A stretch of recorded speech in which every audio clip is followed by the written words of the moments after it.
leaderless organization. We talked about, who we should invite, and I said we should invite this leaderless thing, especially if we can should find just say, out like, who we the all local are people gonna- are, because we're all we are leaders, we're all trying gonna do to that. Okay. organize I like that, I within like that. Where are Congressman people cutting- Becerra's district up there, because he is one of the ones in LA who has not made, who has not committed to support the move to amend the mandate.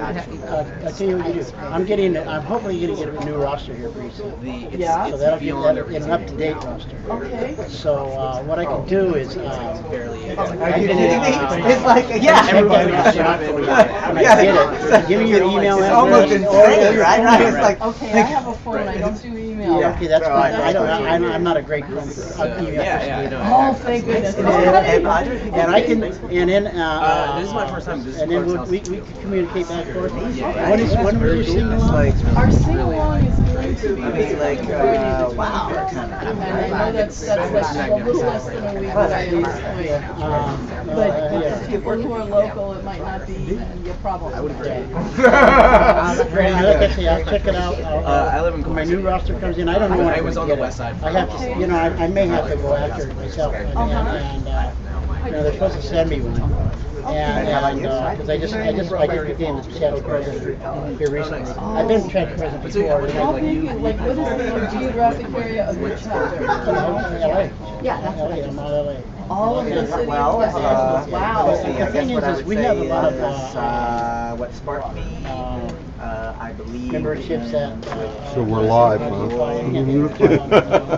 justice and equality and all that. At large. Like, I can Oh, get yeah. all They're excited large. about, They're in the like, chapter, how much but they basically How did you by themselves because they don't do chapters. Dude, Unless I'm gonna start doing I'll put it that. this way. And they have, some of them have been involved, but it's very difficult because what we do is we're doing basically our Family on Saturdays and Texas, Sundays. huh? And a lot of It's a small families do little a lot of shrimping things on village on the Sundays Texas and that Gulf kind of Coast. stuff. And I say that just like it doesn't usually come up, But, but like the we have about that economic 10 analysis, right? 10 to 12 because I'm active a mostly straight white man. kind of The Constitution, like, But like my I bought the suggestion creation. would be you got some free time. Come down on Sunday and check it Had out. its boot on our neck. See the area for The yourself. rest of it, You come there and this you is how can- deep we this can shit get together, goes, we right? can talk. It's a good I story. can The say, but like for example, It's a last week, good fucking story. That's why they tell it, right? We have a I mean, they're not doing it by accident. Wait, are you talking about like founding fathers? I'm talking about I bought the And founding fathers and the Are you great still American right next to great the, Right next to I the- bought all that. Yeah. You know what I'm talking but about. you I fucking bought that. Bastards. Yeah. And there's that. everybody Ah! oh God, no. So here's what happens to me. Like, the best way to do it is by realize that's going to make a young man old very quick. if you get the patients in, but early in the morning is probably the best. Everybody there, Oh, yeah. get there, and then in the evenings, you have the patient get your right and how you get them. I don't, Okay, okay. But that's what I was No, but thinking. I could do that. Check with the RTD how they do Come it. across my What first they accident. suggest. All right. Sitting But behind again, I'm a part-time. I don't drive that. I know about apartheid. That sucks. Like, I'm like, in apartheid? Yeah, so I walked up there, and I'll never forget that conversation. So anyway, I'm a big I'm two-man, and I'm also a big community, campaign, clean money campaign. I believe, I know, I'm just saying, it was super great. My whole idea Not the yelling, is but like my Yeah, I know, that's part. clearly That outside. like Uh-huh. misguided as he was, I don't think he's a good guy, wasn't in apartheid.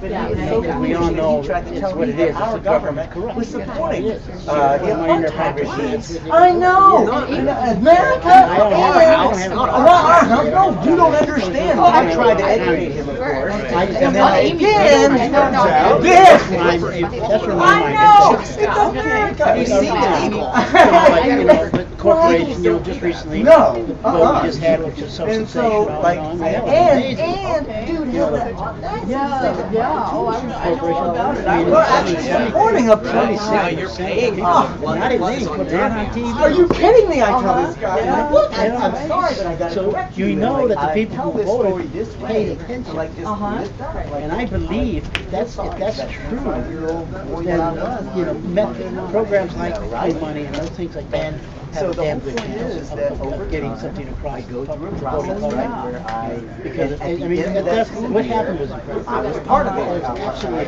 never was the leader, I want to be very clear, right? But I was there, and this I mean, I think that's like, and actually, I got started in the highest apartheid movement there, and you know, like closest the very that's next ever year, I been find myself passed in Los actually Angeles that I know. occupying a board of regents office, You know, that's because probably those C.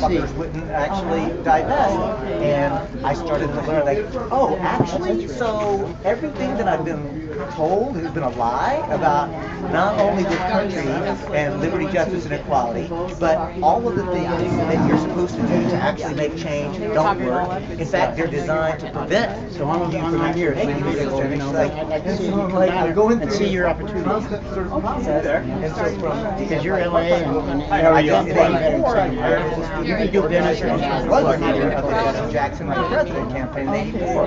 Just like in '88, and the privilege of meeting Jackson in person, trying just to like get things the going in my president, area, and I like, know that, gets you know, it's like you meet some people, my, right? my area And I is told not, him, I you know, said, one of the slam dunk ones, but still, you know, I it's thought like that that's all elections we were always going to be about, need to. you know, Palestine and economic justice Blew my and mind, transforming you know, society. how well it You know, was, it's like, you know. because And that's that was what across my the first board. election Uh-huh. president was about, you know, People It's like, you and me. okay, so Are voting for before there was- against yeah, I corporations can't, too. because it's like Because they see the, what you're they supposed to see do the in process. election. Hey, how you doing? They see the money, big money. So, you know, anyway, this is sorry.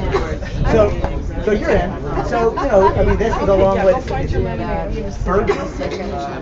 Beagle. So Can I the- use a BJ? Okay. No, I'm not.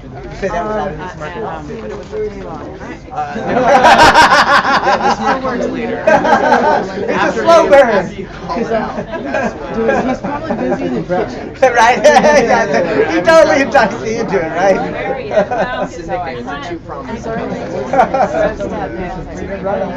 I've been at a whole bunch of things, so I know, you it was know, like my the- face is yeah. So that's what got me involved with that, you know. So he came I worked on Jackson in 488, Jerry Brown in 92. Actually, Bill Clinton in 96. No, I didn't work on that one because I worked on Jesse twice. Hey, what's up, buddy? Nice to see you again. Long time.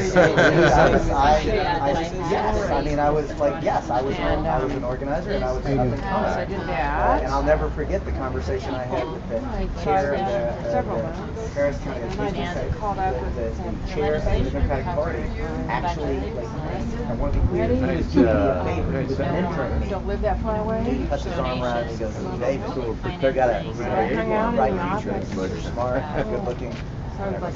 But you're articulate. I'd be five over there, see who Oh yeah. Bathe in the future. Yeah, bathe. You know, well, frequently. And he said, you're good. And attention to detail. But he said, but you got like. Is that a good fit for He even put his like hand up in the air like this, like yeah, like these like issues. It's like the driving force? Just how you. When you get like, your I- roster, So after that time when I was within 24 hours, like I just get it. Like I was puzzling. and then the next step would be. I'm going to be making a It's all a lie. fundraiser. And because of electoral politics, I got this idea in mind. the Democrat That's going to be very awesome. But you know, I need to the push Democratic all Party over primary the process and try to get them involved more.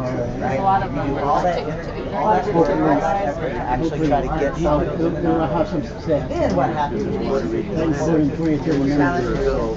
That's acceptable. you know, They right? A lot of veterans get people in the And then we're told, now you got your from the primary, now get to the back of the bus, you know, and let the adults run the show, right? And so I quit. And it was like, It's actually moved to the rally. I felt like, you know what, we can do basketball, it's not worth doing electoral politics, because it's actually transformation. Veterans for peace. Yeah, it was at the, we were veterans for Yeah. peace.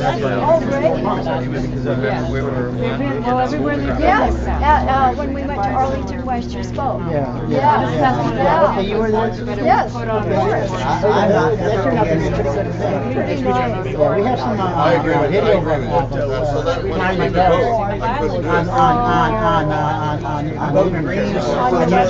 on YouTube. Oh, okay. Trying to get it on our website. So I just think Nice for, pictures of that. I think for jobs, We did things like that, not jokes. right. I think I've been working with them because I missed it. Yeah, you know, We were just a little bit too. we're, yeah, we have great speakers, we have young. How much abuse do we have today?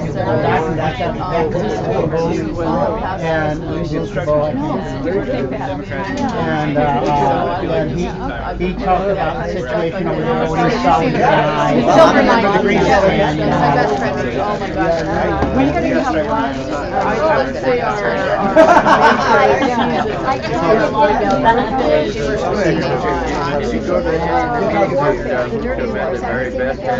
Yes, I did. I just got the,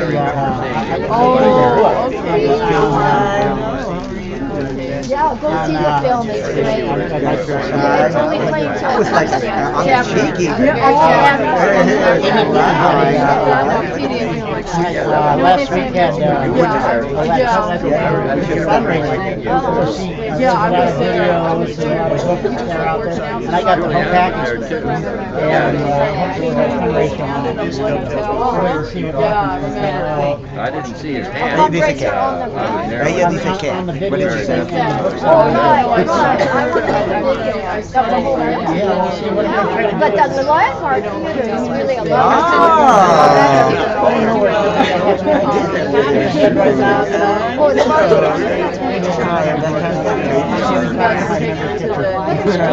They know they're tired of it. Michael, Juliana. Playing around with Japanese. his eye.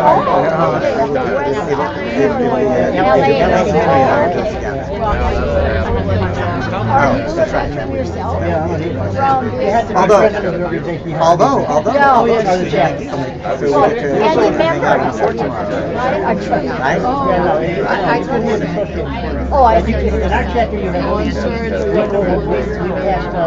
we passed all memberships, all members. Oh, okay. And, But the real, you have associate members and then you have veterans. The support gets to say yeah.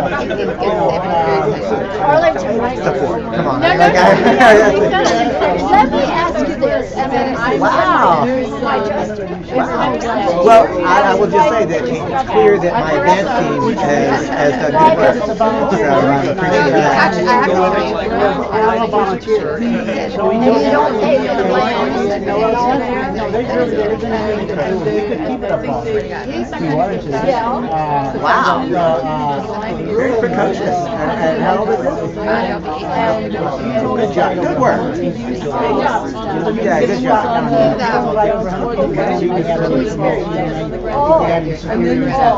We don't want to invite anything more.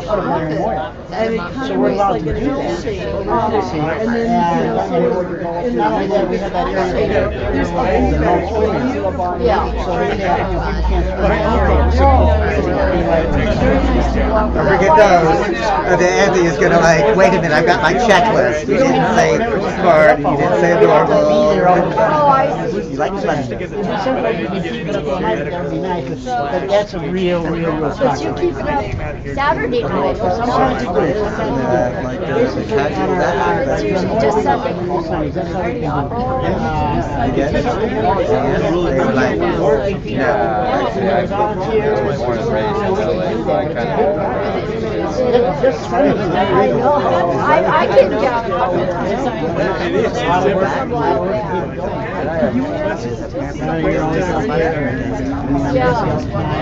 Busy all week long on it. Right now we're trying to hire an individual to come in and work on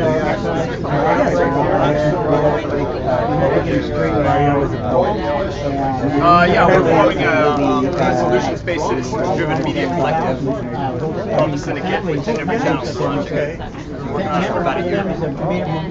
But this is also, you know, Right there. I know. 100% committed.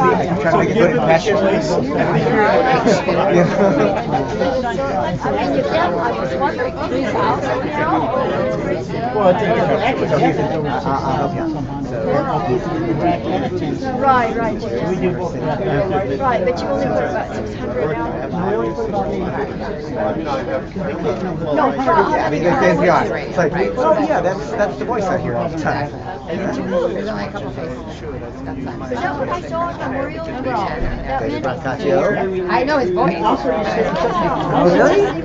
Well, for who's counting, he had took over from Bill Moyers. I know who he is. Oh, but you didn't see him. I don't know. No, but I'm saying he was on Reddit. He took over from Frontline. But he didn't want The to. blue one got Well, died the previous week. So 6 guys got away from 6 new cars. We've had it pretty well. Cody? Yeah? I like the name. Totenberg, are you kidding me? Totenberg? Ah, that's funny. Right? That is cute. Because it doesn't even Don't say it's work, not. let alone it being wrong. All the Is it just that one weekend or every weekend? Oh yeah, I like her. You know, Oh yeah. Christiana, I'm still here. Still there. So you put all those crosses? Yeah, so you can put in your own name. And you know, that is hilarious. That is hilarious. Like, yeah, the song, you know, like How we get them out. name makers. I did, I can't remember. Well, we get volunteers to come down and help us. If it's really a small crew that does it. What time do you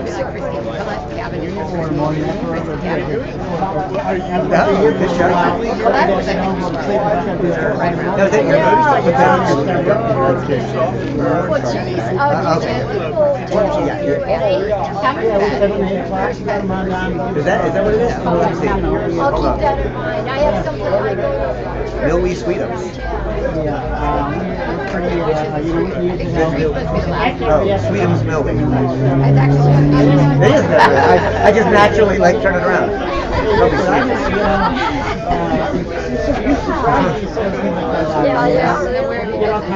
Watch the sunrise. So you put them up real early in the morning?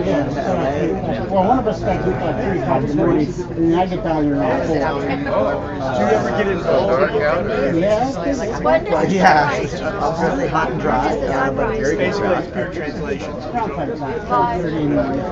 We're almost to the social division, so pretty soon it's going to be, you know, 12 hours light, 12 hours dark. Oh. So we're going to turn around. I think we're gonna have, at the solstice, I think we have way more sunlight. No, it's summer Was it solstice opposite? is 6. It's 12 on, 12 light, 12 So what would the equinox be? Equinox is,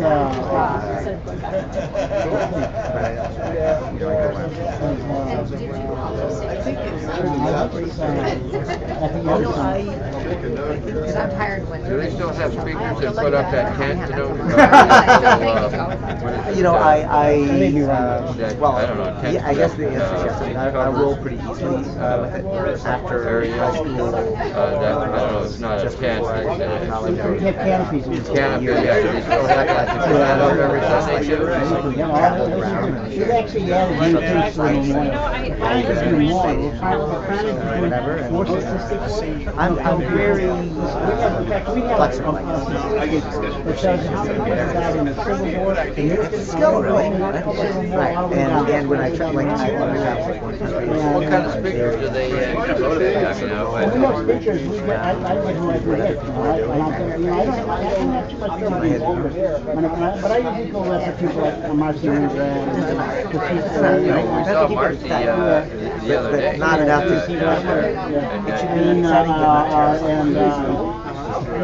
Right? You're excited, right? Not terrified? Right? Well, I'm simply on your list. I mean, somebody's had a copy on it. Okay. Oh, Blaze. I'm not sure what I'm doing. I don't know either, but I'm curious. I know, but Should we put that up on the website or furry kitten, not scary tiger at all.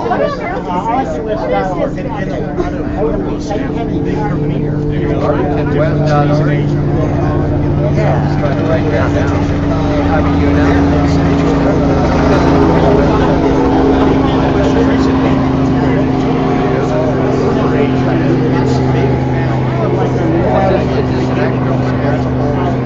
I'm not like it. This picture looks like it is going in that direction now. When the rat was in the middle of the rat, that's when you and the rat was so bad. These are all the people that died that previous week. Look at that. All these people died that previous week. Yeah, I'm looking for it. That's when we used to put it on the inside of the board. And that goes on the other side of the board. It was out of control. I mean, we were working so hard. It was just like, that's when a lot of people got hurt. It's just like. No, that's. What, you ran out of crosses and ran out of material? They ran out a lot of energy. Oh. They're thinking, you know, I mean, we would get, every single weekend, we would get people coming down there to memorialize their daughters or something. Oh. And we had terrible problems. Good, yeah, we like that. Which that was my favorite, and then I went to Mommy and I was. And it was just These Agree with these that? are all the red Well, you know crosses what? that represent Well, I'll tell you death. what. one time. Now that's completely different. I do. But that's Well, now you've got a whole. Oh, that is. Right. You know what? We had to move on the other side of the board. We had to make it easier for That's us to another put it thing, actually, now I think. Because there was so few, there was so much. That's very Yeah, good. that Well, is. I mean, I really appreciate your We doing still that. say that. You know, I can't think of the last one. that's really important. You know. I picked up. I You're going Mr. Cohen? No, I only, yeah, Carl. Carl. I wasn't that many. Accurate program ever in California. Probably in the United States. You mean just putting? Everything, we haven't missed a scene politically, being up there, everything. Yeah, I just didn't know until I went down there the other day. I hadn't even heard of that article. It showed you how much I knew about it. It's crazy because it's program is not spread around the whole. I mean, we get people from China coming in with diamonds, and people from Russia, all the people that come because they heard about our program. Oh, really? And so they come in and plus the people coming from Afghanistan, they're interested in our program because they don't know what the United States, they don't know what's going on with the people.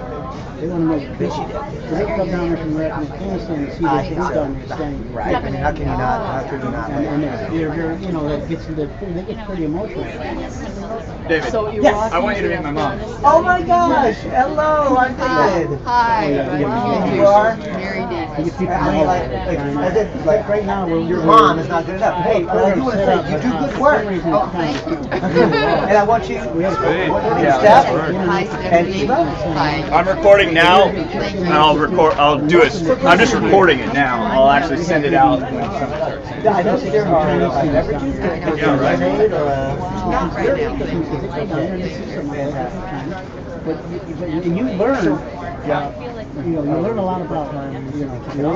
I'm totally in your I head. think Like, we people should are wait. filtering in, Yeah, right? people are definitely still coming. So, Tell me about your using space. It's like, is it a legal space? Is it an art space? Well, Is it a community organizing space? it's a little bit of everything now.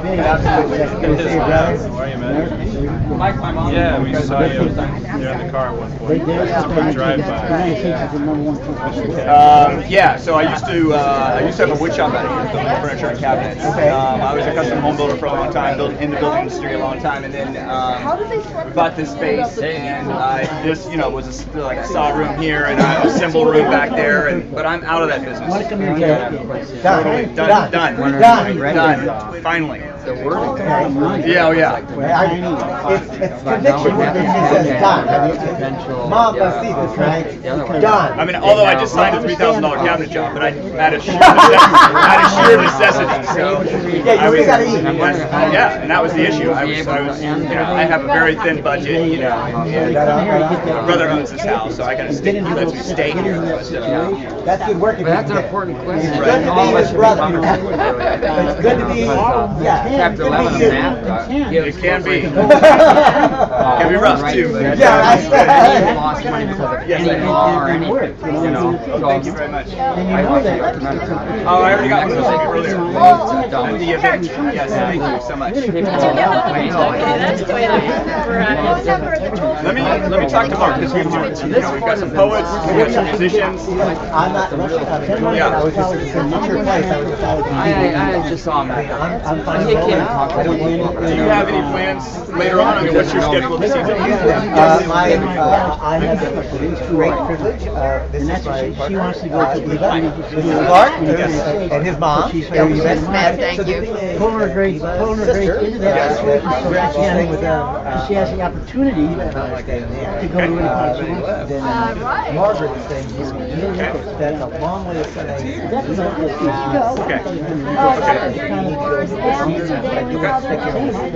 We're gonna have Margaret's car, so it's definitely. Unfortunately, this week is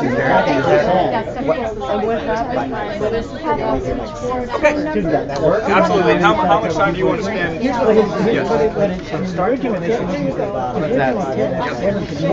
Q&A. That's just where he ended up. So an hour, hour and 10 minutes. Driving. That work? That's enough. what we're expecting. And you're streaming, I see. Right now I'm recording. I will stream once somebody starts saying something. We'll send out. I have a very limited plan at this point in time. So, but we'll definitely send it out. Whatever. I'm just letting you know. Like I'm completely in your hands. We're very happy to have you. And I really like what you said today. I mean, you're right on it. Okay, I'm sure someone will know my Yeah, I'm a true believer. Yes, you are. And we all need to be. So Yeah, right? Otherwise, Man, as you said. this is the moment. direct Where I'm from, you got to fish or cut bait right now. Right. You know, I'm not. That's not. I'm not. I agree. If you're not in the fight, what are you doing? Yeah, that's right. I mean, we already hit the iceberg, right? No doubt. No doubt. All right. To the rowboats. Hey. David Troy. Hey, David. How are you? I'm I'm trying to do something with Occupy LA.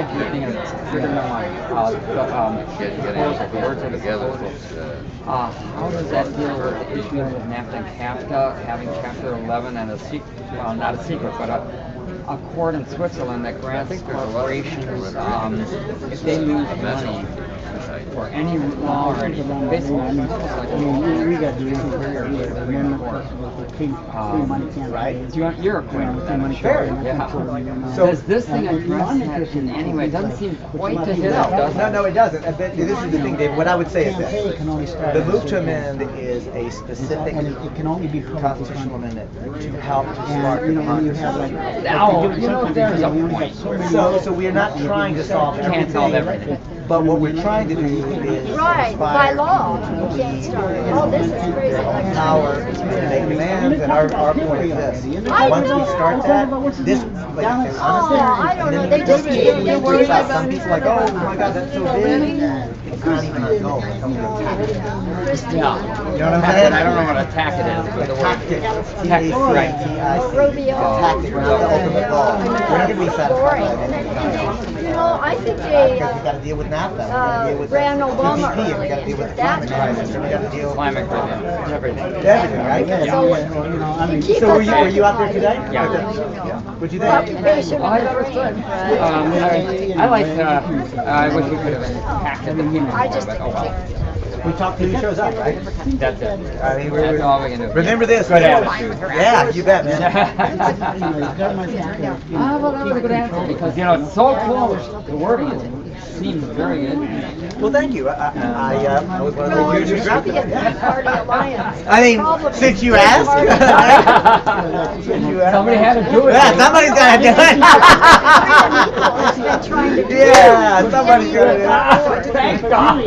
Also, this that's like that. Well, we can't stop, won't stop. Yep. No, we have a concrete campaign here. We intend to win. I mean, like, I'm in it to win. To the right of center. Like this moment and this movement, like I feel like things are crystallizing, and we have a moment. But if they can combine just Not for like move to Senegal, command. I think we're not unlike the sit-ins, Yeah. help spark the civil rights movement. They can still do that, but they can have an alliance We to can the all give bottom up, line, or we can which go is ahead and maybe campaign really and election reform. Big, yeah, we gotta put, where I'm from, we'd say, we gotta put, we're playing for all the markets. And our voting system, Congress will never allow it unless you really vote. We have And it's just passed gonna keep going on. resolutions, I we don't know. have 500 communities have passed resolutions LA is one of them. That means I didn't know what that was. You don't see a presidential commission. I'm in county, so I can vote. Yeah, well, I mean, it's funny. So it's all 76%. And the LA Times did not cover it. Well, they don't because the media, which is Yeah, the city of LA.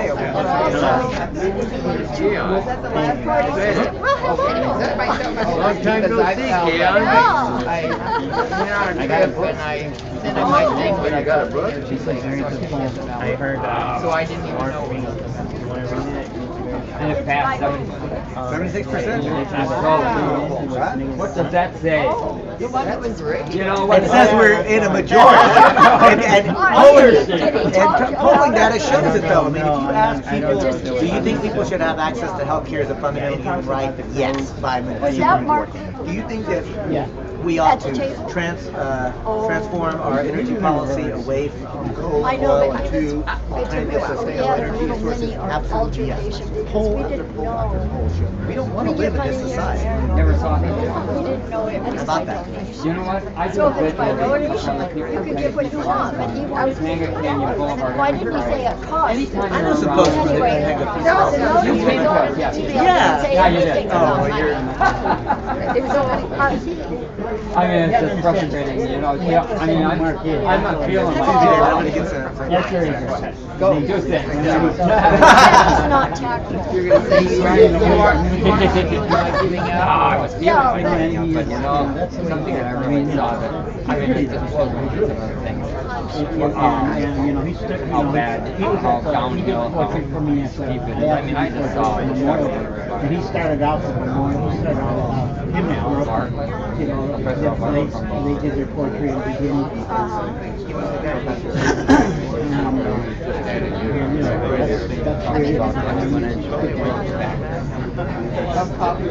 Yeah, population and oil usage.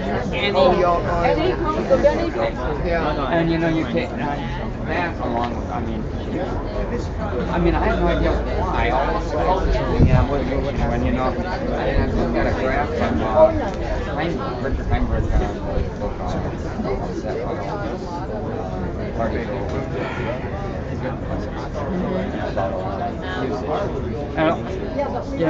population was like 500 million. I'm Around prepared for all. 1860, it was a billion.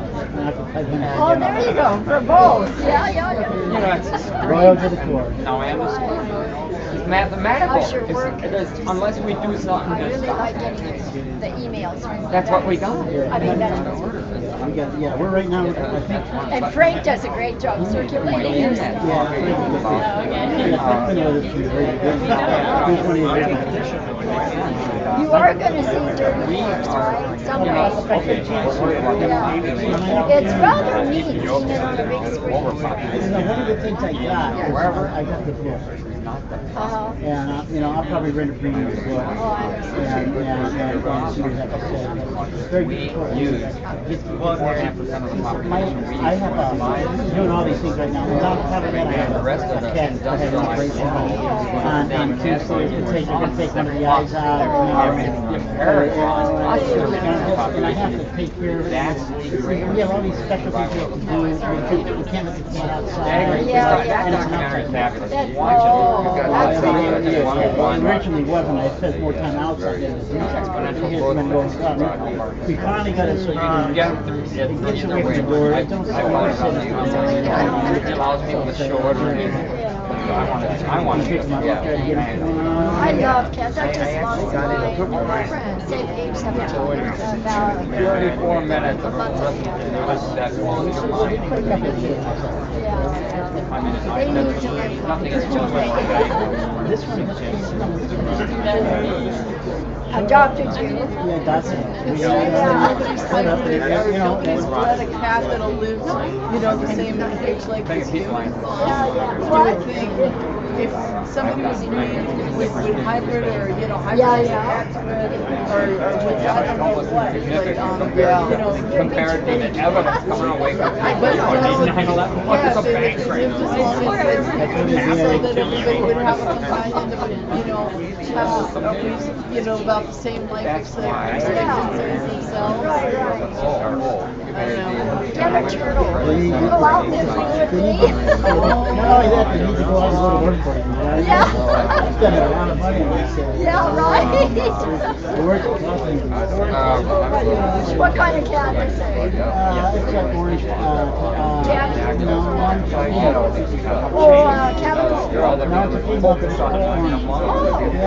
We thought it was, that's what the black girl was last weekend. It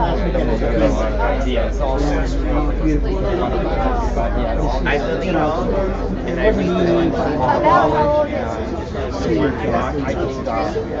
Oh, and lost your eye? Very In a dark. fight or something? we think so, yeah. She's an ugly cat. Oh, yeah, you can't.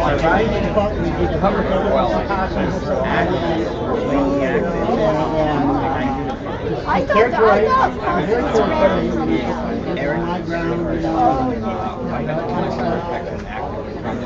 they say keeping them in, they live longer, but man, you can't control it if they really are out there. They want to be out there. And nature is beautiful. Yeah, well, Maybe I should be grateful because on the grounds where I live at night there are baby possums. And sometimes the cats, they go after cats.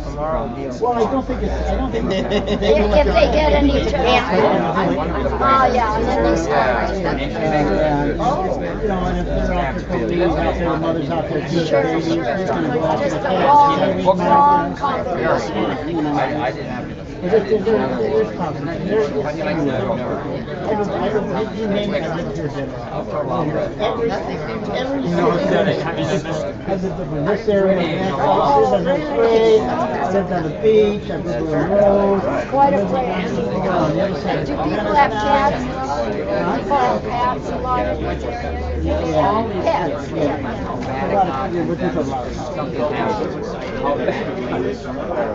It was a wonderful talk. That's what happened to Tom. So you mean something positive saying Did you go to the event at 10 Don't give o'clock up today? now because between 19 Oh, that's right, I think I saw it. Yeah, so you were in Haven College. speak. I didn't. That's Like, why I think all of a sudden, all these years, all these things started to happen. All these progressive things changed. right in front of people, in front of that, the nostril. Even later,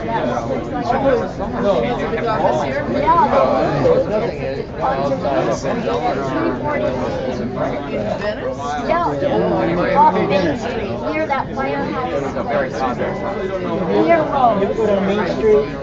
Not much, I'm not They from have that, around you here. go down Main Street, you see that big giant family gas. Oh, that thing, yes. Okay, just up from there is the Google, where the Google is now. They moved from Arizona. You already, Arizona Street. Well, I don't know, they're all over. They've been there for a while. They're trying to get a couple other. They're trying to get a couple other. There's rumors that a couple of big, what's that muscle place? I'm gonna go try to find them. Right there, muscle place. What's his name? Used to work on that.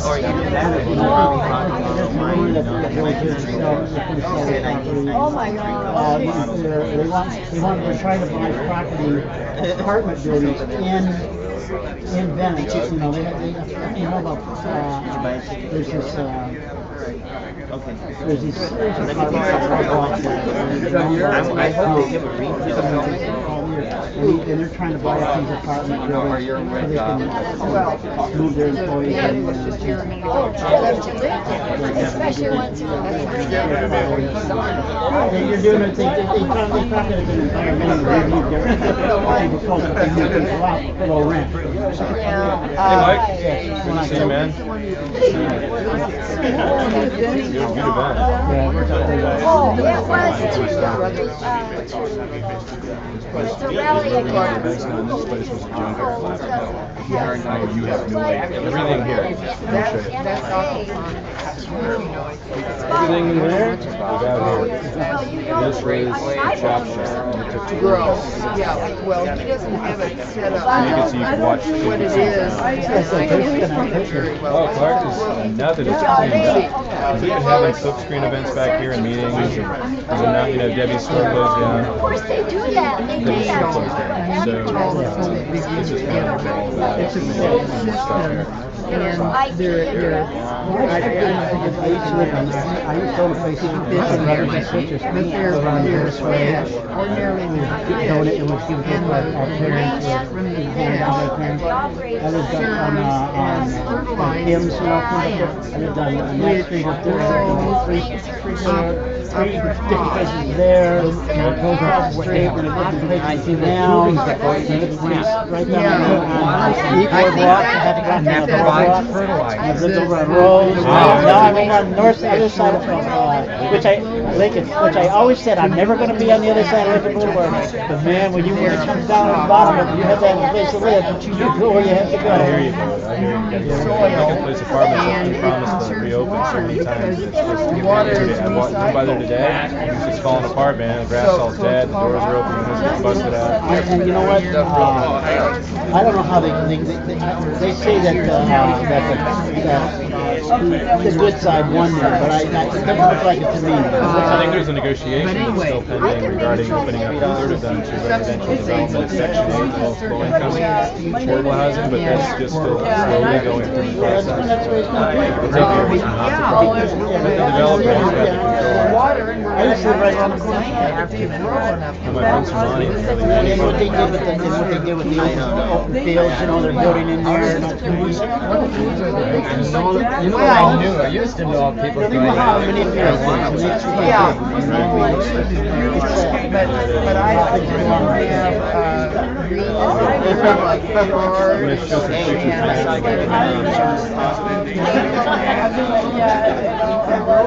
Are you a great person? No, I don't do the party. It's very fascinating. Like I don't focus on. And I don't focus on what kind of fish politics. Well, I don't know if there are any fish in there right now. I don't know if it's set up. But I've seen this fairly I don't know. Both fish, I mean, easy maybe. I mean, it doesn't matter if they weren't, right? But anyway, it's quite fascinating. So his brother is involved in it too? No. What? No, which district son?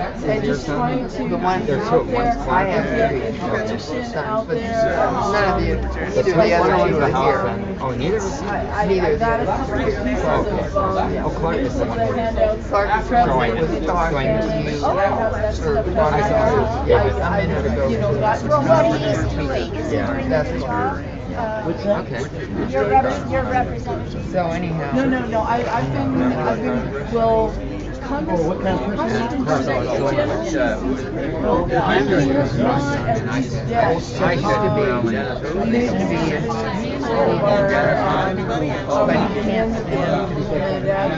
I mean, I think there are, very I've been told that there are 10 congressional reps And he that actually serve started project in the process of proposition. The people who but one of the things that we analyze is that there are 10 congressional reps that have some or all of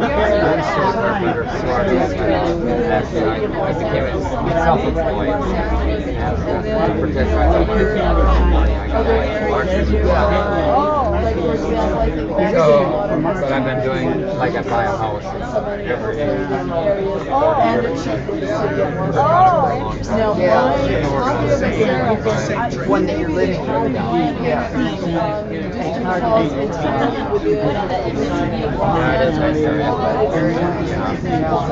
Very, very good.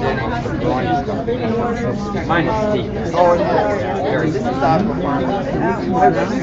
Yeah. I don't know about fish in there right now, but I'm trying to get that really up. Downstairs oil pipelines carrying to the north which is called the University of Oh, yes.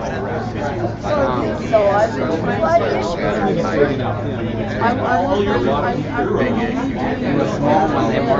but I haven't realized that getting to know the people Once they go who off, organize they it. then multiply. They had that what's human? Like off your human body. We have Tanea on us all the time. That is footage. Tanea corpus' jaw for body. Although we may have it all the time, it only becomes like invasive and becomes horrible and itchy. Even though if you were to really study it, obviously but our natural pH is the alcohol keep it at healthy. So when you give it out at your own perhaps healthy environment, it can still it's this way. They grow exponentially, don't they? Not conditions. I just saw a little documentary that gave me that information. Nice to talk with you, Mary. Nice to meet you, David. David. Hi, David. Nice to chat with you.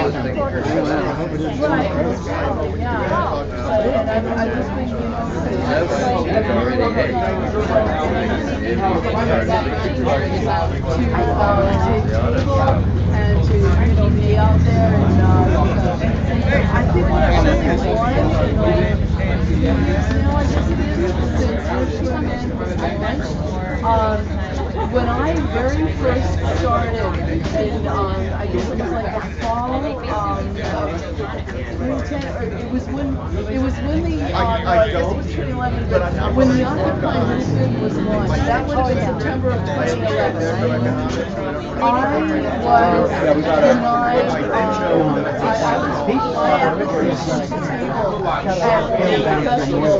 I was rejected because they thought that I would attract unruly elements. And since then, I have gotten councils on board, and I I just looked at a festival that's like the most established in the middle of the road. I was right next to the you know, and they signed my petition, you know, and I So even right wingers would sign it. yes. I mean, thinking. Yeah, well, yeah, and not that we're a Republican stronghold out there. I mean, we spent a solid Democrat to Northeast votes blue. You know, we're not a green area, but we're a blue area, not a red area, not a purple area. But still, you know, it's taken like a good 2 years of, you know, getting to these neighborhood council meetings, and a lot of the people who run the festivals and the events at which I would want to be present with, you know, the command material and to have a chance to, you know, explain what command is all about. You know, they come to these neighborhood councils, they serve on the neighborhood councils, and so, you know, starting there has been an excellent base to have, you know, for trying to, you know, get this stuff out into the community. I think, yeah, because there are people It might be a that model for other across the nation. Well, yeah, I wish more of LA would see that, you know, would realize how successful it is, because you know, it's like I've got a solid block of 7 neighborhood councils, and I'm going up to 2 more now. I'm in the process of, you know, going, because like what you have to do, it takes several meetings. These groups meet like once a month on like the second Tuesday of the Thursday, and so you go and they have a public comment time during which you know, anybody who fills out a card saying that they wish to get up can have like 1 or 2 minutes, and that's Well, you know, they say we got all the rat, we feel the truth in the rat, and we feel that depending on how that agenda they have. And so, you know, I have one minute to say this is what I'm doing, and I request that the Neighborhood Council put on agendize time for me to do a presentation and after which I would like you to consider adopting a resolution on this issue. No, some of them adopted. 7. The 7 out of the 10, or 9. Yeah, 7. You've always been there. Yeah, 7 out of the 7 that No, I take that back. There's an 8th. I went to Echo Park and I went to the president, because usually I like to go to the president first and say, you know, this is who I am, this is what I'm about, this is why I'm here, and what is your procedure for getting something like the agenda? You know, it's as a courtesy. But you've gotten it on, and they voted to adopt yes, this resolution as part of the city. Well, it's part of their district council, or well, it's part of, it goes into their minutes. You know, it does these go are on to each the of record. these areas. They're still LA, but they're all these separate areas, and they have their own. Within the city of Los Angeles, They have there their are own. 95 of these little neighborhood councils, and they're not really subdivisions of the city council districts. There are 15 city council districts, but some of these neighborhoods, the neighborhood councils are basically where when a group of people goes to City Hall and says, we would like to form a neighborhood council, they grab a map and they say, well, we feel that, you know, our neighborhood is, you know, its western boundary is here, its northern boundary is there, and we want it to include this, and we feel that, you know, this should be in and that should not, and the people in the city office say, okay, as long as you're not going into an already existing neighborhood council, you can have your boundary here. So there are a few areas of the city of Los Angeles that have no neighborhood council. But most of it is and then some of the neighborhood councils still they are in. They're at a point right now. They're at a point right now where it's very difficult to move further than it is.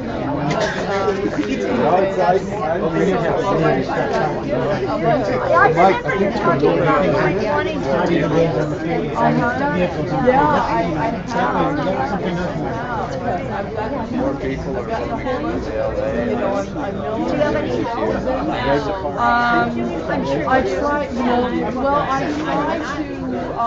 what I do is I have, and if you go to move2men.org and you look at the page for Los Angeles,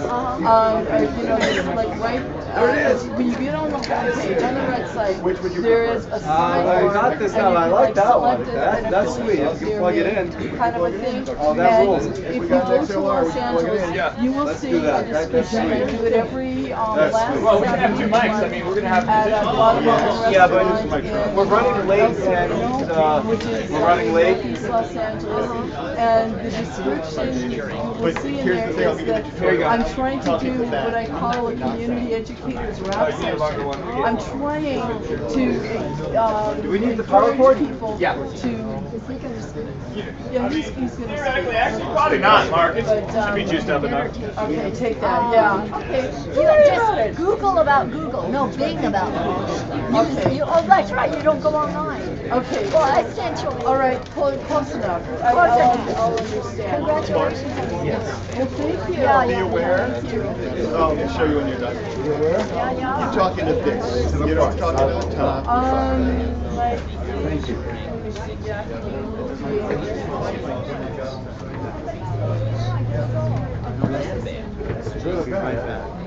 So far, I'm enjoying it.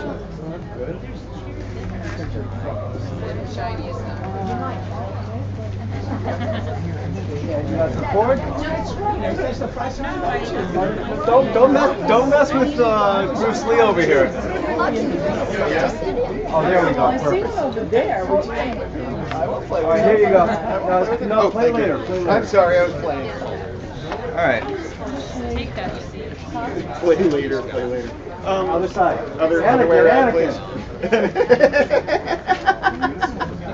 I told my wife when you quoted me on that when I was being a dick.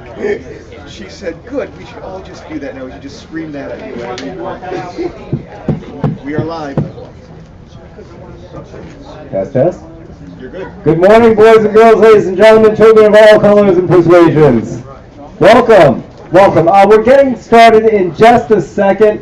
I had a couple technical difficulties, couldn't find the microphone, so Dylan pitched in with his. So thank you very much to Dylan. We're going to get started in just a minute, so please hang tight. Yeah. That's the same one that they used out in the rally today.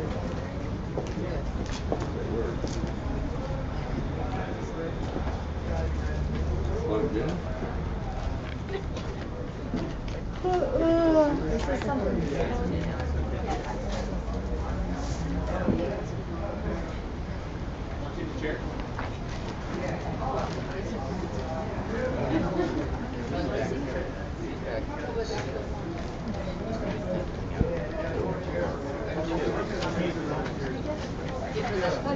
I carry one of those little portable seats in my trunk.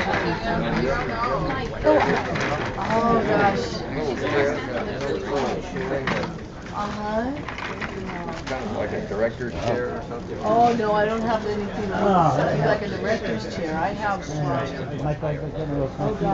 I have something that's like it's a cross between a chair and a Brazilian bikini. Oh. That's how much I have to sit on.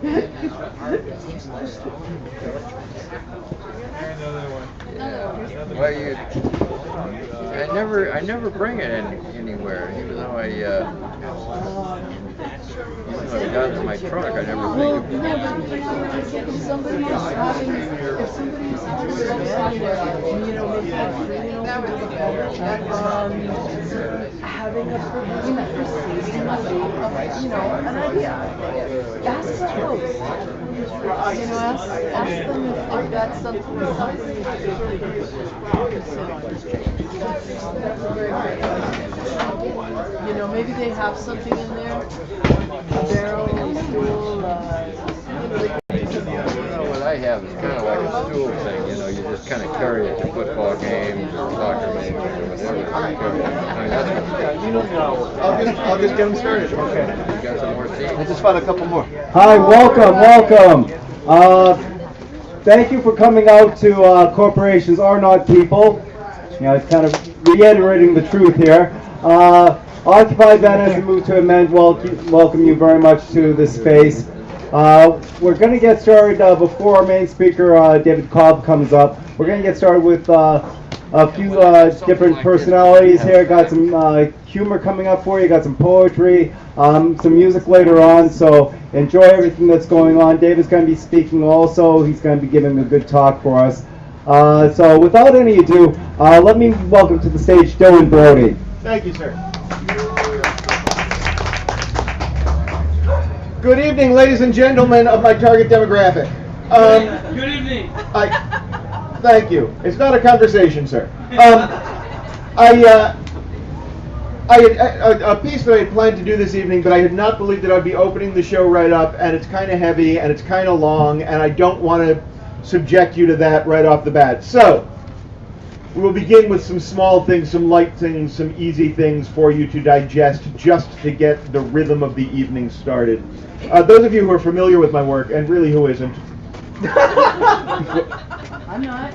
will be aware that many of my stories can be long and heavy in multi-textured shades of gray, like the prominent proboscis of the ponderous pachyderm. This first piece, to maintain that mammalian metaphor, is little more than a bit or two of gerbil fuzz. It's a beat or two of verbal jazz. It's a twist of the wit, a trick of the tongue, a tantalizing taste of linguistic terpsichore. Think of it as a pithy parcel of prosodic prestidigitation, if you will, and if you won't, you're a bunch of anti-semantic bastards. This is called I Like to Support the Arts. On my way home from a gig one evening, I stopped at a convenience store to buy milk for my morning coffee, ice cream for my wife. As I crossed from my car to the front door of the convenience store, I was approached by an unemployed magician. He had the haunted eyes of a hungry hound. He said, I got a quarter in my pocket, I can make it disappear. I got a quarter in my pocket, I can make it disappear. I said, show me. I swear to you, ladies and gentlemen, all he did was snap his fingers. He said, it's gone. I said, where did it go? He said, check your pocket. I checked my pocket, and sure enough, there, amongst all my other loose change, a bright, shiny quarter. I said, how do I know this is yours? He said, check the date. I said, it's from 1994. He said, that's mine. I returned it to him. I said, that's amazing. Show me again. He said, I never repeat myself. I never repeat myself. I said, show me another. He said, I will need a $10 bill. I said, all I have is a 20. He said, that will do. I handed him a $20 bill. He folded it in front of me. No alakadabra, no abracazam. When he unfolded it, it was a 5. He returned it to me. I said, that's amazing. Change it back. He said, if I could change 5s into 20s, I wouldn't be out here working for tips. I said, I'm sorry. I didn't know I was supposed to tip you. I like to support the arts. I gave him the 5. I went into the convenience store. I bought milk for my morning coffee. I bought ice cream for my wife. When I emerged, I saw the homeless magician approaching another man in the parking lot. He said, I got a quarter in my pocket. I can make it disappear. I got a quarter in my pocket. I can make it disappear. I watched him with the hungry eyes of a hunting hawk, and I swear to you, ladies and gentlemen, all he did was snap his fingers. Thank you.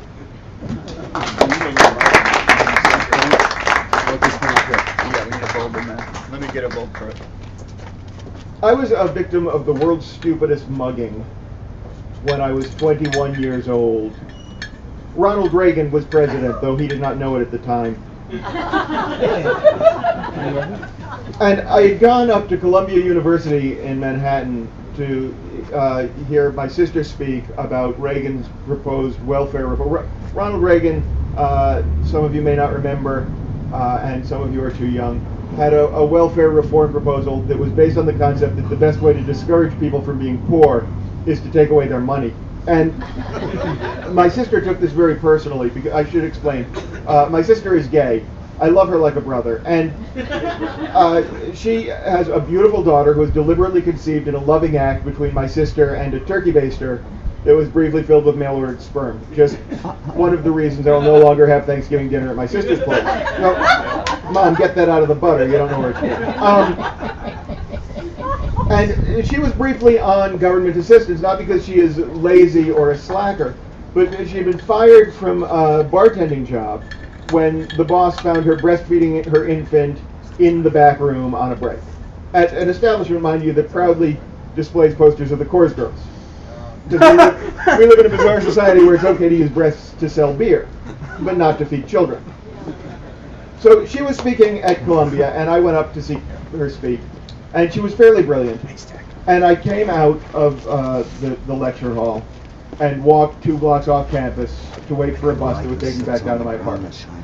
This meant, for those of you who are not familiar with the island of Manhattan, that I was farther north on that island than any middle-class white kid has any right to be, as it was nearing midnight in January. It was very cold.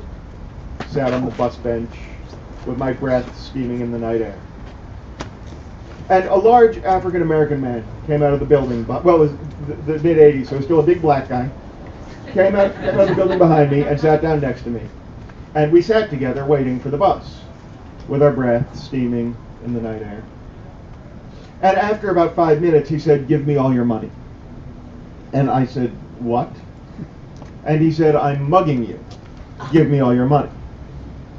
And I said, "Well, do you have a knife or something? Like now we're playing Let's Make a Deal." And he said, "If you want, I could go in and get a knife." I did not want that. So I gave him the $6 that I had in my pocket. And then we sat together waiting for the bus, with our breath steaming in the night air. Until I realized there was a problem, and I said, "Well, now I can't get on the bus." And he said, "Oh, sorry," and handed back $1, which was at the time the cost of a bus ride in Manhattan. And I took the $1 and said, "Thank you," to my mugger. And we sat together with our breath steaming in the night air until the bus arrived. And I got on, I fed my $1 into the machine. I thought about saying, "Hey, this guy just mugged me," but now it was $5 he'd taken, so it felt less like reporting a crime than telling on the guy. So I just fed the $1 in and went and sat down. He got on behind me and fed one of the remaining $5 in, and he sat down a few rows behind me. And after we'd gone a few blocks, he tapped me on the shoulder, and I said, "What?" And he held out 2 of the remaining $4 and said, "Why don't you take half of this money back? You really always ought to have some cash on you." And that seemed sensible. So I took the $2. And again, I said thank you to my mugger. And we rode on into the night. And after a few more blocks, he rang the bell to tell the bus driver that he wanted to get off. So as the bus driver pulled over to the curb to let him off, he tapped me on the shoulder again. I said, "What?" And he held out the last $2 and said sort of sheepishly, "You know, I ought to give the rest of this back to you. I really just needed bus fare." Oh. And it occurred to me for the first time that we live in a bizarre society where it's less humiliating to be a criminal than a little short on cash. Yeah. Right. By now I felt like I had bonded with my mother. So I pushed the $2 back into his hand and said, "Why don't you hang on to that? You really always ought to have some cash on you." And he said, "Thanks," and got off the bus. And apparently the bus driver caught the tail end of this conversation because as we pulled away from the curb, she looked back at me and said, "You know, you really shouldn't give them poor people money. It only encourages them." Thank you.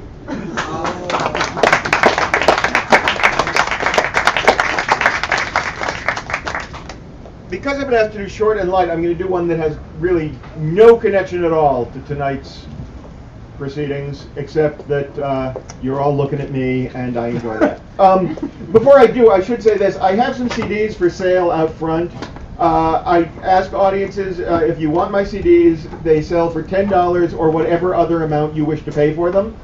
That way, if you don't have money, you can still enjoy my work. And I get to live in hope that someday someone will offer me $2,658 for a CD. Don't crush my dreams, people. Oh, now it's a show.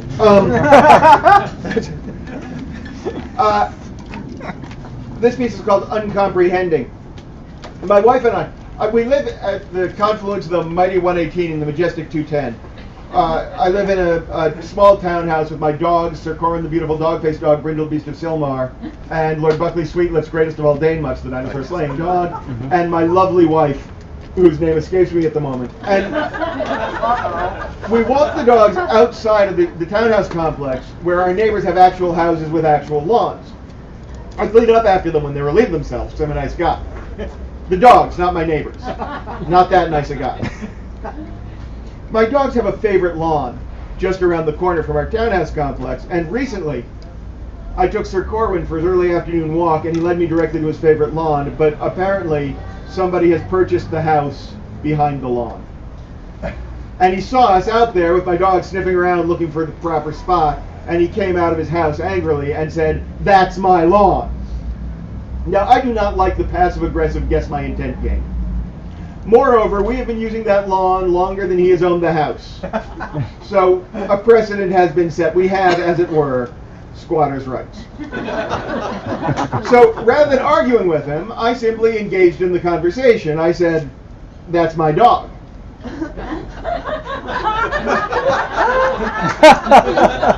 He repeated, "That's my lawn." I repeated, "That's my dog." He got louder and slower and angrier. He said, "That's my lawn." I considered reasserting ownership of the dog, but I was beginning to fear he would think something was actually wrong with me.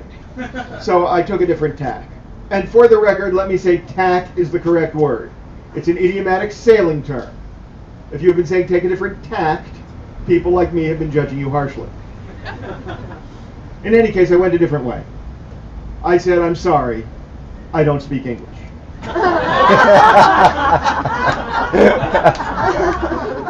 He said, "You've got to be kidding me." I said, "No, seriously. I don't speak any English at all." He said, "We're speaking English right now." I said, "I realize this can be confusing. I've learned several words phonetically. I'm told I have a pretty good ear for accents. The truth of the matter is, I have no idea what either of us have been saying throughout this entire exchange. I've created the illusion that I'm fluent, conversant even."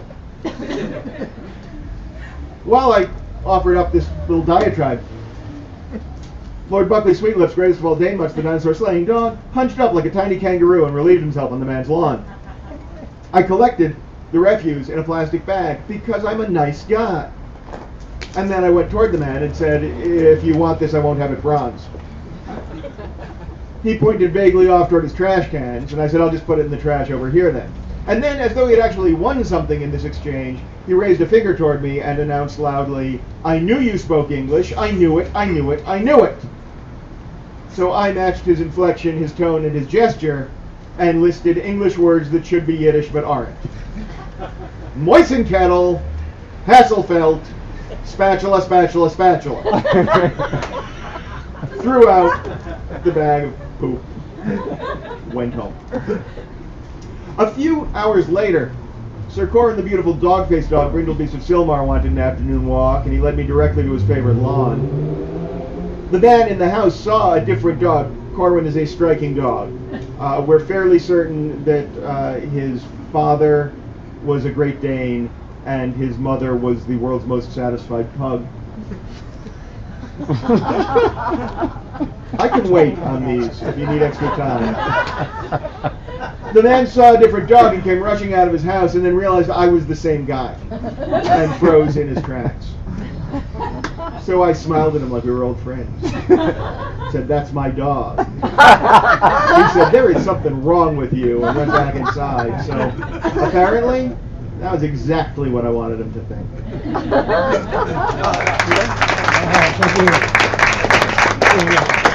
Give it up for Dylan Brody. All right, you guys ready for some poetry here? Yes, all right. We've got a couple poets from the Revolutionary Poets Brigade here tonight. If you were at the action this afternoon at Google, then I'm sure you know that they're there, who they are. Oh, by the way, if you weren't at the Action at Google, or if you're watching live on the Ustream tonight around the world, we're doing an action right now. All right? It's a cyber protest on everything that's going on with the spying and all this stuff. So go to Google right now and Google the Fourth Amendment. Google and corporate personhood. And when you Google and corporate personhood, click on the first link. Why? David, why? MoveToAmend.org. Exactly. So Google and corporate personhood, and then click on Move to Amend. Before we get to Move to Amend and David tonight, we've got a couple poets for you. First up is Sean Cordon, who was at the protest tonight. So come on up, Sean.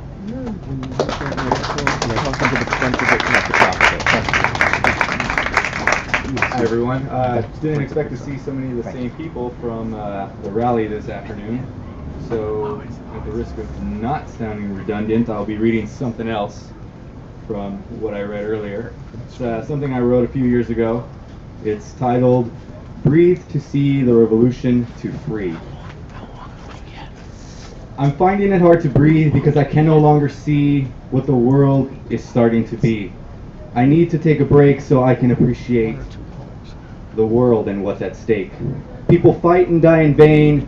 They starve and live in pain for the few of wealth to gain. They think they own the game, a world of slaves and shame. Their heaven is our hell with flames. They've created a global prison by warping the people's vision about our irrelevant divisions. Their favorite tactic is fear, and with this we let them steer. But there's a force far more sincere. My image, it matters none when you total up the sum of what is to be won, so I have no choice today but to kick and scream and pray for the people to stray from gray. The battle has only begun, humanity is not done, the fat lady has not sung. So please, be brave enough to speak, simply stand on your own 2 feet that you will not accept defeat, because we need a revolution to bring on the solution of our current evolution, that we are all the same in each and every way, and love, well, love is here to stay. Thank you.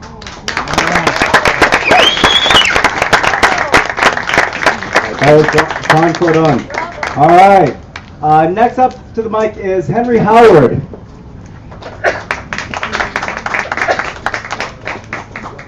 have to adjust this first. Oh yeah, I'll help you with that. I'm one of the shorter people here, so. Well, it's still in his mic. Can I get right behind you, dear? I'm sorry. Sure, I'm sorry. I actually wrote this poem during the heyday of the Occupy movement, but the themes are still spot on with what we're all here about today and tonight. And so I call it for corporate dimes and global crimes. Closer to the mic. The high priest of the Congressional Budget Office opened the Bible of accounting and finance and asked in worshipful tones, "Do you, Washington, D.C., hereby bail out Wall Street as your lawful wedded partner, to have and to hold in financial sickness and times of great wealth? And do you, corporate America, accept this gift on behalf of the 1% to have and to hold, to exploit and abuse as long as you both shall live?"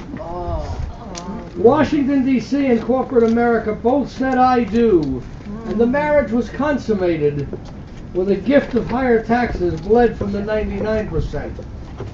The lions of commerce lay down with the lambs of Congress, and the president looked upon the bailout package and saw that it was good, and blessed the union with his signature and the seal of the Oval Office. With the stroke of a pen, he presented to Wall Street a bailout of debt-free card. But the working class knew it was a get-out-of-jail-free card. I wish I had a dime for every crime against humanity committed by the inhuman corporate drones. While the salt of the earth never see the fruit of their labor, Wall Street reaped sweet profits from united fruit, ripened on the blood of the Guatemalan disappeared.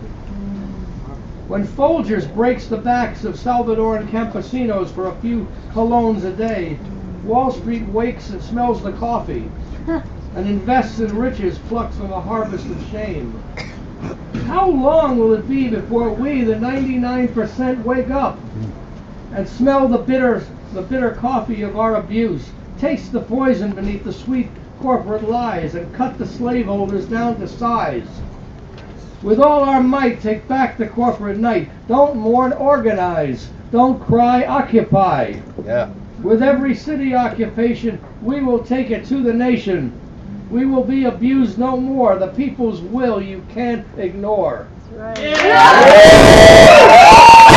said. Give it up for Henry Howard.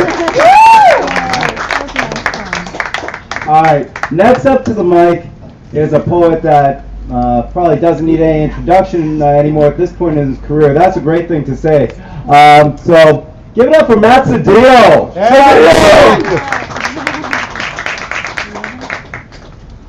So this poem that I'm going to do basically is a poem about going from being really young and angry and confused to having some type of political clarity and having some kind of focus into what I need to be doing and how I need to view myself in the world. I come from a long line of very angry, bitter, very cheated men who didn't understand the world and acted in ways that weren't really helpful to anyone. So this poem is about that. It's called The History of My Family. The history of my family was never taught to me. I climbed my family tree like Helen Keller, deaf, dumb, and blind, piecing together what it meant to be Mexican, what it meant to be American, in a broken home under joint custody in a historically and still Mexican section of Greater East Los Angeles. My father, raised by the belt buckle, raised by parents who would go months without speaking, raised me under the influence of the bottle. Under his raised fist, under his raised voice, he raised a stuttering and shell-shocked child, horrified and contemptuous. My mother, raised with love, raised with encouragement, raised a second-born in a new country. A beautiful and curious woman raised me with a library card, raised a boy genius who had to raise his hand, how to raise his voice, how to raise questions in the historically and still Mexican section of Greater East Los Angeles. I learned how to love. And I learned how to hate. In the same place. At the same time. By 5, I could quote Shakespeare. Roll with the punches. Identify the instruments of an orchestra and fall asleep to the sounds of gunshots. I pretended they were fireworks. To the sounds of my father's screaming, he pretended it was a television under the cover of blankets. In the deepest, darkest, loneliest stretches of the night, by flashlight, I learned how to read. Or pretend to be asleep to avoid life. By 5, I had memorized the names and terms of all the presidents. It became something of an obsession, went from something to someone, just not sure who. By 8, thinking he'd be proud of me, I told my father that I could see myself in that Oval Office before he sat me down and said, "Son, we are Mexico. This is America. That's never going to happen." The history of my family was never taught to me. I climbed that family tree bitter and thorny. Heard stories of how my great-grandfather died sick. Off the Colorado Blackline, he got slaving away in the coal mines of America, yet somehow died back in Mexico. Read a book about something called the Mexican Repatriation Act, and I began to piece together what brought him here and was sending him back with the story of my grandfather. Then my grandmother was made that much clearer, and I began to understand their entire family had been deported from this country in the 1930s for no reason other than their last name and the color of their skin. I began to piece together, I, never been born, had that never happened. Yes, I have spent the better part of my life understanding that oppression runs through my veins, and that is not a history that goes down easy. So the boy genius who would be president now began to hate this country and all that it stood for and all that it traveled over, the racism that around my mother's father and drove from its borders, the poverty and the misery to my father's father to become an alcoholic, that bitter legacy that never goes down easy to my father and I to become alcoholics. Yes, I hated all of it, its mindless consumption, its mindless labor, the pointlessness of moving box from one corner of the room to another, the misery of living paycheck to paycheck as a mindless slave to next month's rent in a heartless economy that drove me towards homelessness. And I slept in my car under the stars, under a flag, under Old Glory flying so arrogantly over me. I hated the stares of coworkers who knew I had not seen a bed in weeks. Their whispers you could hear had never known what it was to shower in a gas station sink, and I hated the hatred that tore me from my father, the pride that kept me from my mother. When I lost that job, I shot through my days aimlessly, beaten down by the summer heat like a stray dog wandering the summer streets, and I remembered my mother reading me Shakespeare and all that I was supposed to be. Some kind of genius, some kind of prodigy, but now homeless, and I hated this country and all that it stood for. A government supposedly formed by the people that had never had anything to offer me but debt, with jobs that robbed my time and energy of all meaning and value, and took and took and took until there was nothing left in this cruel joke of a meritocracy which has me poised, guiltless, and indifferent to lead me to my death. Yes, I hated all of it, but nowhere near as much as I hated myself. And I found myself drunk and debased, barely able to stand, barely still a man in a walking, talking, drunken coma, sleepwalking through a childhood sanctuary. I found myself drunk at the library, applying for a card. But I came back the next day, and the next, and the next, and the next. And I read, and I read, and I read, and I began to see the true history of this country. The real nature of its economy was never taught to me. It had never been a question of peoples or borders or a new world order, and it wasn't the white man. It wasn't my dad.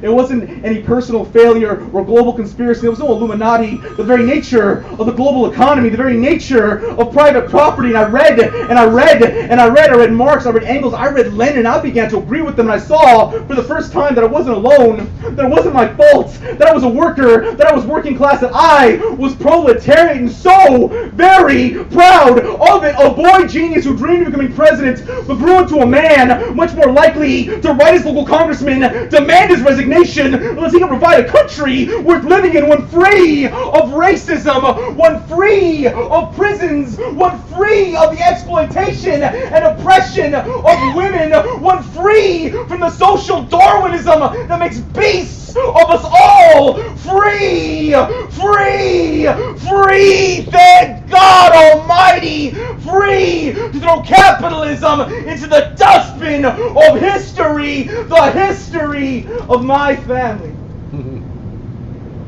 The meaning of my life, the truth about the world, and my place within it was never taught to me. Because there are some things you have to learn for yourself.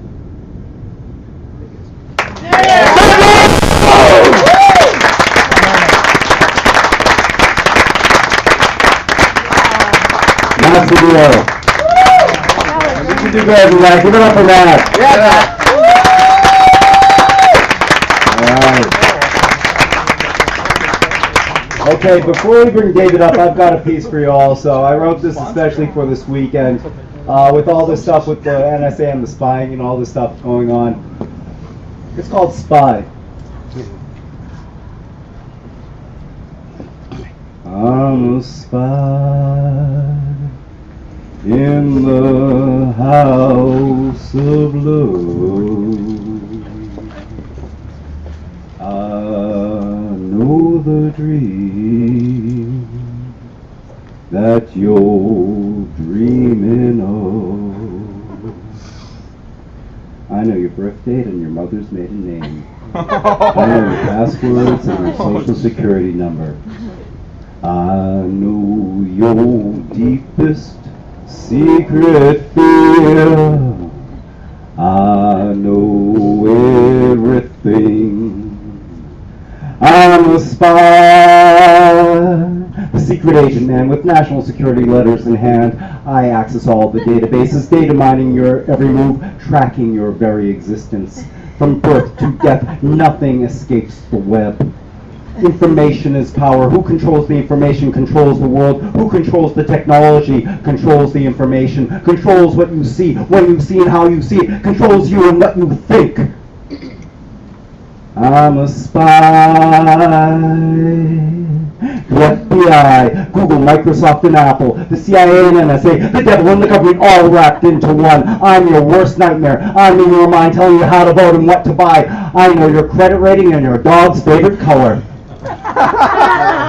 I control your Facebook profile. I know your tweets and likes and all your guilty associations, and it will all be used against you if you step out of line. I'm a spy. I know the words you long to hear. I'm the anonymous chat whispering in your ear. I see everything with digital glasses. It's not a porn app or facial recognition software staring at you from across the street. Never again can you be invisible in public. We're watching your every move, keeping you constantly wondering if today will be the day that we come for you, daring you to step out of line. I'm the microphone on your cell phone. I'm the pinhole camera on your computer. I'm the biggest brother you've ever seen. I'm the eye at the top of the fucking pyramid. I'm a spy, and I'm watching you. You couldn't shut me off if you tried. I know everything.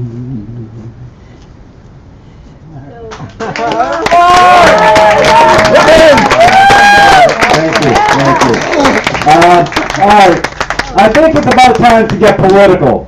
What do you think? Right on. Yeah, talk about our rights, talk about the Constitution and all that stuff. Yeah. What do you think? Yeah. Is it time for the main event? Yeah. Is it time for the main event? Yeah. All right. Now let's bring the king of what are you the king of, David? Nothing at all. No more kings. I'll tell you what. Thank you. Exposure. I'll tell you this, my friends. I really got to start off by saying thank you to Clark for opening up this space and his home. Thank you. Thank you to Mark for organizing this. And I really want to lift up the fact that tonight what we're doing is actually doing political work that actually starts with an understanding of the need for culture, for art. Because frankly, my friends, if it does not actually have an artistic cultural expression, it's just words. Right? So I really want to honor what we're doing here and how we're doing it, and it is really a privilege for me to be standing before you. And so I think that what I'm going to do, instead of my normal lecture, which I often do at law schools, which I do in universities, I'm going to tell a story. Right? I'm just going to tell a story. I'm going to tell a story on how it came to be that large transnational corporations are not just exercising power. I'm going to tell a story on how it came to be that these large transnational corporations are ruling us. As surely as masters once ruled slaves, as surely as kings once ruled subjects, unelected and unaccountable corporate CEOs are ruling over us because they're making the decisions for us. Corporate CEOs have already decided how much poison will be in the water that you're drinking. Corporate CEOs have already decided how much poison will be in the air that you're breathing right now. Corporate CEOs are deciding whether you get health care. Doesn't matter if you're sick, doesn't matter if you're injured. It matters if they decide that you've got enough money to actually get access to that health care. That's the world we live in. So I'm going to tell a story, but as every good storyteller, I'm actually going to try to actually weave it and touch down for us and help us to understand the social, political, and economic institutions that we're living in. Woo! Thank you. Thank you. All right. As a storyteller, my friends, I'm going to be transparent. We're going to cover 4 topics in this story. Democracy. Sovereignty, legal personhood, and lastly, the corporation. Aha! Democracy, that word gets tossed around a lot in this country. Let's make sure we've got some common agreement. From what language does the word democracy derive? Greek, very good, let's break it down. Demos means Better? Yeah, way better, brother. Demos means the people. Kracha means rule. So literally, the word democracy translated from the Attic Greek means the people rule. Pop quiz. How many of y'all believe we the people are ruling in the United States? Don't be shy. Look around. Not a single hand in the air. Nobody ever answers that question. That is a problem. But saying it another way, friends, I will tell you this. That's a good thing.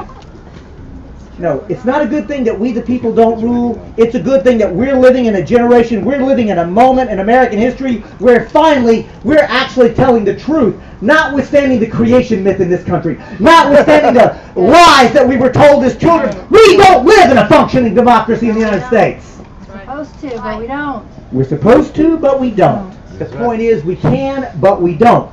So, we don't have a functioning democracy. That brings me to the next topic, which is sovereignty. Friends, if I just had the word the sovereign up there, who or what would you think of? Quick, the sovereign. King. I bet everybody here thought king, right? That's because the word sovereignty means the authority to rule. And 500 years ago, my friend, the king was the sovereign was the king. Those words were literally synonymous. And where did the king claim his authority to rule? God! You do not get more legitimate. I mean, if I could stand before you and tell you that I have the authority to rule over you because God said so and you believed it, that's a big deal. To illustrate that, we're going to do a quick little exercise. This exercise is always a lot of fun. For me. You'll see, I will ask the assembled group here at Clark's home to please close your eyes and repeat after me. David Cobb is the king. David Cobb is the king. Oh! I told y'all this was fun for me. Actually, some of y'all did it, so I'll try another one. Because David is God's representative on earth. Okay, that didn't go over so well. Let's try the very last one. And therefore, anything David says, I will obey without question. Okay. Hell no. Now is where I would normally say open your eyes, but to your credit, Venice, nobody's eyes are closed. Dave's not here. Good on you. Good on you. But I will tell you this. All of you did what every group does when I do that exercise. You all laughed at me. Did you notice that? And you know why you laughed? Because it's funny. And not funny as in, David just made a very witty and droll comment. No, it wasn't that sophisticated. You laughed at me because it's absurd. It's ridiculous. The idea that I can tell this fella how to live his life because who my daddy is? Or even better, that I get to tell all of y'all what to do? Deeper still, that I get to say how all the society will be organized and how the economic systems are going to work because of the divine right of kings? Of course you laughed at me. That is absurd. That is ridiculous. And you know what? 500 years ago, people just like you and you and you and me not only said it, but we believed it. Friends, I'm asking you to take a moment to recognize the question of sovereignty, not just who has the authority to rule, but deeper, what is the legitimate authority to make and implement decisions for a society? That's probably the most important question that any group of human beings ask for themselves. And you know what? I am a Green Party member, and I'm proud of that. And I'm proud that I have a history of working in coalition with Democrats whenever I have common ground with them. I have a history of working with Republicans and Libertarians, and I'll tell you this, my friends, when it comes to fights against the Patriot Act and the NDAA and assaults on our civil liberties, it's almost always Republicans and Libertarians I'm working most closely with. Right? I have a history of working with anarchists and socialists and communists. I don't care about those labels. If I can find common ground with somebody on an issue that really matters, I'll work in coalition with them. And I say that not so you'll pat me on the head. I say that so you'll appreciate what I mean when I say, in my 20 years of social change work, trying to make systemic transformational change in this country, in my 20 years, I've never had the privilege or the opportunity to work in coalition with a monarchist. I can't find any. I'm over here. And 500 years ago, that's all there were. So when people tell me, oh, you can't amend the Constitution, that's too hard. We'll never do that. I think, have you not been paying attention? I mean, throughout all of history, and specifically throughout U.S. history, profound changes have been made. And I don't mean just one law or another. I certainly don't mean just one person being elected or another, one party or another. I mean how society is organized. I mean how our functioning system actually works.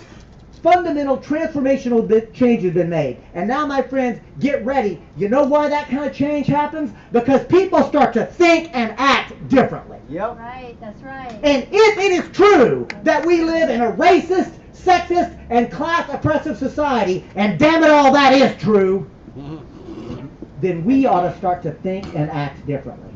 I think we ought to start thinking and acting like we're in a crisis. You know why I think we ought to start thinking and acting like we're in a crisis? Because we're in one. Because we're in a crisis! Look around! For God's sakes, we're talking about an economic crisis that is global. Corporate capitalism is in late stage. It is over, friends. And it's not just the economic system and the casino that's going to implode. We're talking about an ecological crisis. The world and life, the planet we depend upon for life itself is being destroyed as we watch. Oh, and by the way, a racist, sexist, and class oppressive world order is being created with the plunder and rape of Mother Earth. That's what's happening, right? Yeah. So we have a series of crises that are coming together on us. But you know what? I'll let you talk later. Can you really not interrupt me right now? I'm going to appreciate you for doing that. A series of crises that are coming down upon us right now. And I say that not to freak you out, but I say it so you'll get serious with me, because I'm serious. I take myself seriously. I take you seriously for being here. But I also want to remind you that in the Chinese language, where they use symbols for words, the symbol for crisis is also the symbol for another word.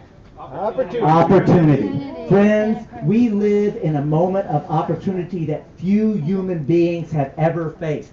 The opportunity to actually recreate our entire society that could actually be based on peace and justice and ecological sustainability, and I'm going to say it, love. I'm going to say it, love. We could actually create an economic and political system that is based on love. And how come not enough politicians talk about love? I'd like to know. Yeah. Because isn't that what really motivates and drives us? Yes. Isn't that what we really want? Because here's another thing. They, the ruling elite, lie to us constantly. They say that people are lazy and they don't want to work. That's a lie. People want meaningful, productive work for which they will be acknowledged. That's what people want. Now, people don't want a job where you get shit on and pushed around. But they do want to actually engage in meaningful, productive activity. And people actually want a different world than the one we're living in. Polling data shows it. And you know what, folks? Your own lived experience shows it. You know you don't want to be living in this society. Talk to anybody. I don't care whether they're a Republican, a Libertarian, a Green, a Democrat. To hell with them all. I won't vote for anybody. Ask anybody. Nobody actually wants to be living in the society that we're living in now. We got a problem, friends, and that's going to bring me actually to this next topic, which is legal personhood. Please note that I did not write corporate personhood on the board. Right? That's because the concept of legal personhood means simply the ability to assert rights. Right. That's right. Now this is important. See, if you're a legal person under our legal system, it means that you can assert rights under law and they'll be acknowledged. See, legal personhood is not merely a technicality that only lawyers should be concerned about. See, if you're a legal person, you can assert rights under law. Think of it this way. The entire history of the United States and every social movement that we know about today, at its core, was about power and ruling and about the ability for some group of human beings to actually claim to be persons with rights. This matters. It matters a great deal. And the last word on the board is the word corporation. What language is that from, friends? Latin. It's Latin. Corpus means body. And the suffix tion means to have or create. So literally the word corporation just means to have or create body. And that's because in law school we are taught, by the way, any lawyers in the crowd besides me that would admit it? It's a friendly crowd. Okay, I'll just tell you, in law school, we are taught that a corporation is a legal fiction. In fact, even though you weren't subjected to 3 years of law school to pervert your thought process, if you've heard the phrase, even if you don't know precisely what it means legally, but if you've just heard that a corporation is legal fiction, raise your hand for a moment, please. Look at that. All these hands go up, right? Corporation is legal fiction. Corporation is legal fiction. A corporation is legal fiction. A corporation is a legal fiction. Friends, if a corporation is a legal fiction, that begs the question, what does the word fiction mean? Something that's made up, not true.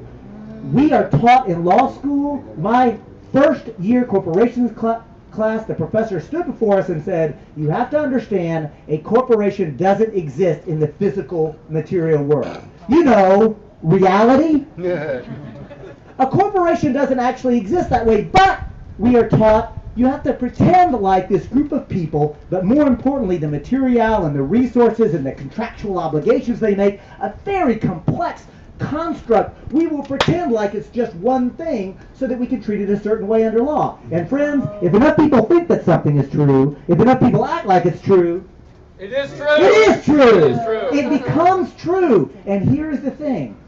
We have to understand that a corporation is a construct because collectively, socially, we give it power, we give it meaning. This is a really important point. I'm not just getting metaphysical on your ass. I'm telling you, this is a super important concept to understand in terms of economics. This most dominant institution on planet Earth only exists because enough of us collectively have said that it does. But I'm going to go even further and tell you that the corporation was first created in, the reason that it comes from Latin is because the first corporations were created in Rome during the Roman Republic. Not, by the way, during the Roman Empire. And sometimes I wish we'd spend a little more time asking, what does happen when a republic devolves into an empire? Because that might be an important conversation in the United States. Just saying. Or, as the great Texas comedian Bill Hicks would say, I'm just planting seeds. Yes, Bill I'm just Hicks. planting seeds for a later conversation, right? Imperialism might be an important conversation. But here's the thing. The Romans created this concept, this construct known as a corporation for a reason. For example, how many people here tonight have ever said or heard the phrase, all roads lead to Rome? Oh, yeah. Right? All the hands go up, right? It's 2,000 years later, we still say that. Right? Guess what? That elaborate road system was built and operated as a corporation.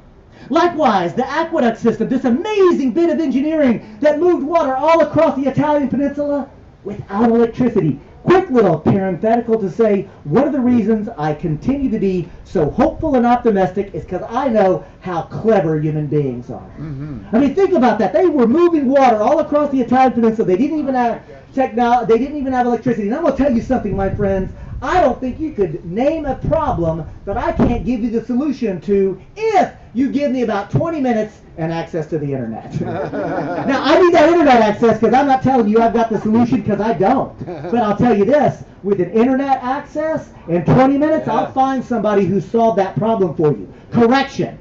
I'll find a group of people working collectively and cooperatively together who have figured out the solution to the problem. Because that's where the genius of humanity exists, is when we work collaboratively and cooperatively together, right? You're feeling it? So here's the thing. That aqueduct system, it was created, designed, and operated as a corporation. Likewise, the first universities, the first hospitals, can y'all guess? Corporation. So a pop quiz. What is a road system? A water system? A university? A hospital? What do they all have in common? All owned by people. They're all owned by people. What's the purpose of them? Well, common good. No, public good. Everything I just described was for the public good. The original conception of the corporation was to provide a mechanism to take private money, resources, and material and put it to some sort of public use. That's really important, right?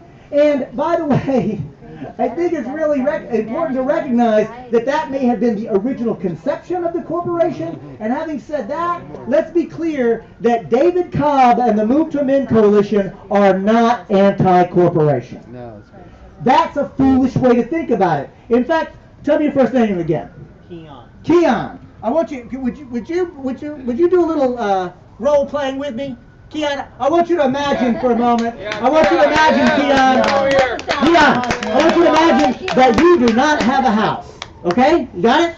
You don't have a house. However, standing before you is a carpenter, a skilled carpenter with a hammer in my hand. And I'm willing to actually build a house for you. You with me? Okay. All right, you liking this so far? Yeah. I'm telling you this house I'm going to build is going to be for you to live in. You liking it so far? I need a house. You need a house. You liking the use of this hammer? Is this hammer good or bad, Keon? Yes. It's good. It's a good hammer. Now, Keon, different scenario. You don't have a house. Still with me? Yeah. Standing before you is a carpenter with a hammer. Only now I'm going to bash your skull in. Uh-oh. Hammer, good or bad? Bad. Trick question, Keon! The hammer is neither good nor bad. The hammer is a tool. It's the person who holds it. No, Sorry. listen. Have you heard me before? No, you're just smart. Here's the thing, y'all. What we have to understand is that a corporation is merely an instrument. It's merely a tool. The question is what is being done with these tools, because very important, powerful things can be done to facilitate the work that needs to be done. So the question is not, is a corporation good or bad? The question is, what is the political, economic system in which that hammer or that tool is being operated, right? So, here we... So, now I'm going to tell you this. The birth of the modern transnational corporation, I mean, what I just described is not exactly how the modern transnational corporation operates, is it? Right? That's because the modern transnational corporation actually comes out of the 13th, 14th, and 15th century of Europe. You know, the age of discovery. I have to put discovery in those artificial quotation marks, right? Because after all, what did Europeans discover in the 13th and 14th century? Gold. Well, actually, Africa, Asia, later North and South America. Newsflash! There were people living there! They weren't lost! They didn't get discovered. So instead, friends, let's take a moment and be just as courageous as we were about the fact that we don't live in a functioning democracy, and notwithstanding the lies that we were told in our history textbooks about the age of discovery, the 13th and 14th century of Europe wasn't the age of discovery at all. It was the age of rape and pillage and plunder and murder. There's one word that sums that up for me. We've talked about it already. It's called empire. That's what imperialism means. See, it's beating people down. It's stealing from them. It's killing them. And then creating a legal system to legalize it. Right?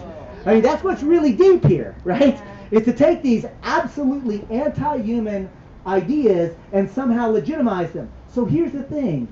And this is important. Stay with me. The modern transnational corporation didn't just sort of accidentally get created during the age of empire. The modern transnational corporation, as we understood it and understand it today, was created as an intentional, deliberate instrument of empire.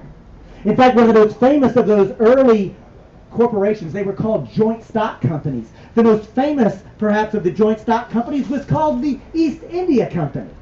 Oh, I see some of you have heard of it. The East India Company, literally designed to militarily conquer the entire subcontinent of India. And not only that, not only to militarily conquer them, but to beat those people down, to destroy the existing civilization and institutions that they had created to get their own needs met, and to force them to work and labor to steal the resources from their own land so that their wealth could be transferred to the wealthy shareholders of the East India Company. It was a business model based on imperialism. That's what it means. Another of those early corporations or joint stock companies was known as the Africa Trading Company.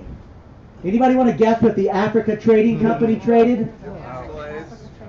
You know what? I'm going to use myself as an example, my friends, because I think it's important for white people to have honest conversation about race. We are trained and taught not to talk about this, so I'm going to talk about it. I tell you that me, who is asking the question, I know the answer. But if I'm casual, not stupid, but if I'm not really paying attention to the racist, sexist society in which I was born and the toxic culture, if you ask me what did the Africa Trading Company trade, the word that pops into my head, unbidden to me, is slaves. Right? How could it not? I was taught about the Africa slave trade whenever I was a little boy. I was taught about how wonderful it was that Harriet Tubman and Sojourner Truth were runaway slaves, and what a wonderful thing that was. See, now that I've made such a big deal about that word, I want to say something. Please, if it ever comes up in conversation again, never say runaway slaves. Call them self-liberated human beings. It might help you think more clearly, right? Self-liberated human beings. And now that I've really made a big deal about the word slaves, let me say this. That the Africa Trading Company did not trade slaves. The Africa Trading Company traded human beings. Human beings, and now I'm going to go deep with y'all. The Africa Trading Company traded human beings who were basically just like me. Now, I say that with some trepidation because I know what pigment I have. I'm not stupid. But I say it with conviction. Because if you ask any scientist, if you ask any biologist, she or he will tell you race does not exist. Yeah, pigment exists, but so does haircut. Well, for those of you who have hair. But eye color exists, right? I mean, there are trivial differences between Homo sapiens and human beings, but no scientist or biologist would ever elevate pigment to a classification or a taxonomy. So with certainty I tell you race does not exist. But stay with me, because racism damn sure does. Mm-hmm. What? Well, how can that be? Oh, yes, if enough people think that something is true, if enough people act like it's true, it becomes true. My friends, what I'm pointing out here is this is super important, and that is that race is a construct as surely as the corporation is a construct, and race got created in order to legitimize and justify the oppressive idea of enslaving other human beings. And now I'm going to get really deep and tell, yeah, right? That is true. Thank you, Jaime. And I'm going to go really deep and tell you, actually, race got created not just to justify the enslavement of Africans. Mostly race got created to confuse and bamboozle people who look like me. That's right. White people are the most confused whenever it comes to race, because it goes something like this. I may be poor, I may be from Appalachia, I may be working class, and I understand that the boss man's boot is on my neck. I hate this. At least I'm white. I'm telling you, friends, it is super important for white people to actually spend a little bit of time understanding what whiteness is, what white supremacy means, and how for most of us who happen to have this pigment, actually the real people who are benefiting from this are the 1%. Yeah, they may mostly look like my pigment, but they're not of my class. They're not my people. We're all poor. Right? So all I'm getting at is we need to go deep. And now I'm going to go into the last segment of this little history lesson. Y'all liking this story so far? Yeah. Cool. Because now where we're going is the American creation myth, right? Because here's the thing. It is a creation myth, but you know why the ruling elite tell that creation myth? Because it works. See, they tell us this story of America and liberty and justice and equality because that's what you want. See, and not just like that's the story you deserve to live in liberty, justice, and equality. That is the human desire, right? So there's a reason that we actually understand this. But I'm going to go now directly to the source, if you will. In this country, there is a supreme law of the land, one document that is supposed to be how we operate our government. What is that document called? The U.S. Constitution. Pop quiz. How many of y'all have actually read this document? I know my libertarian friend will raise his hand. My friends, when you read the Constitution in its entirety, and not just the individual words, but do like my mama says. She says, son, don't just read individual words, look for patterns. If you ever want to understand how something works, you have to see it as a system, and more importantly, see it as a system that is relating to other systems. You know, that's actually how reality really works. So if you want to understand the Constitution, read it in its entirety, and I will suggest you'll see two principal actors. The first actor is the most important actor. In fact, it's so important it's the first three words. We the people. Those are hallowed words in this country, and they should be. See, we the people come together to create the second actor, which is government itself. Let me stop for a moment and say, understand that in this framework that we're laying out, we the people create government.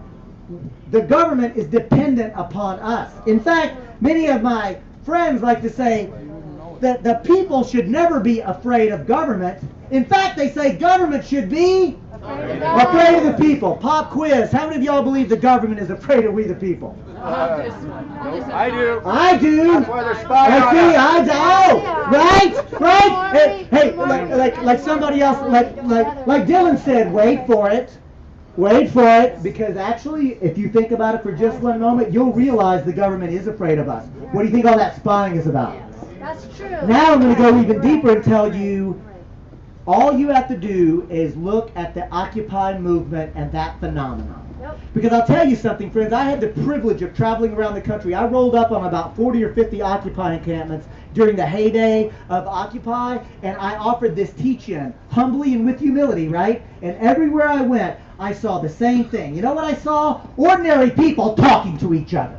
I saw ordinary people having conversation about why is it that we live in a society that we don't want, and not that none of the systems that we're told that we use to make changes are actually effective. You see, the government was scared witless, and I'm going to say it shitless. Yeah. They were scared because ordinary Americans were telling the truth to one another and asking those kind of questions. Now, it's even worse than that, because all you have to do is look at the Freedom of Information Act results that had been filed. These are public information, and you will see that the Obama administration worked hand in glove with the Department of Homeland Security, police departments in every major city, especially and including Los Angeles, and facilitated the intentional disruption of those Occupy encampments because they were afraid.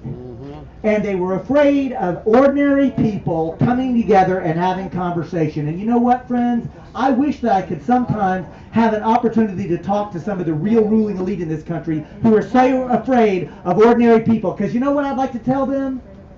Don't be afraid. There's nothing, like, actually, we're a peaceful, loving movement. That's right. And you know what? Actually, you may not like what we're doing, but your grandchildren are going to be grateful that we staged an intervention on your ass. Right? Because these ruling elite, they are addicted. They are addicted to power and domination as surely as any crack addict is addicted, right? They're ate up with the greed disease so much. And here's the thing, if I ever got the chance to actually talk to one of these ruling elite and actually engage with them, I'd actually like to say, hey, come outside. Let me take you for a walk into a forest or a meadow or along the beach and actually get you reconnected to what a beautiful planet you're part of and how you're actually connected to everything else. Because actually, my friends, this is a wonderful place. And there is a place for all of us there, right? And I got to tell you something. Those people, the ruling elite, the ones who are really in charge, they actually think that they're doing good. Yeah. Like they really believe that because like they think they're so important. I mean, as they're looking in the mirror shaving, and most of them are shaving, by the way. Right? Men, let's just acknowledge that too. White people got to acknowledge whiteness. Men got to acknowledge patriarchy. All I'm saying is, as they're shaving, they're looking in the mirror and say, I am so damned important. You know, the world needs me to keep everything going like this. And let me tell you what, that is a delusion. That's like a mental illness. Frankly, friends, if we lived in a just and compassionate society, we'd get them help. Instead, we put them in charge. That's our fault. That's our problem. That's kind of the point of Move to Amend, is the idea that we need to build this movement that actually makes independent power possible. But I want to go back to my little story. We the people create government. And in this constitutional framework, We the people are described and understood to be free and sovereign. And what does the word sovereign mean again? The ability to rule. We the people claim the ability to rule. Government doesn't rule over us. Government isn't sovereign. In fact, government is supposed to be subordinate and accountable. Government is subordinate to whom? The people! Government is accountable to whom? The people! That's got a ring to it, doesn't it? I like how this is going. Let's continue. We the people are free and sovereign because we the people have rights. Government does not have rights. Government only has duties. I'm going to stop for a moment as a lawyer and really lift this up because it's important. See, if I have the right to do something, it means I can do it. And I don't need anybody's permission. I don't need your permission. I don't need the city council's permission. I don't need the state of California's permission. I don't need the federal government's permission. Man, I'm from Texas. I don't need my mama's permission. Legally. Culturally, however, I mean, because in Texas, some of y'all I've heard in California say what all Texans say. If mama ain't happy, nobody's happy. You made it. I know. Because here's the thing, that is our culture. That is my culture. And I think it's important to recognize that we're taught that our culture is supposed to be based and premised upon love and compassion and sharing, that those are the public virtues. How is it that we have political and, more importantly, economic institutions that don't reflect those cultural values? Right? This is part of our problem. But I want to get back to this. If I have the right to do something, it means I can do it. And no government can legitimately infringe upon my rights. This is important, right?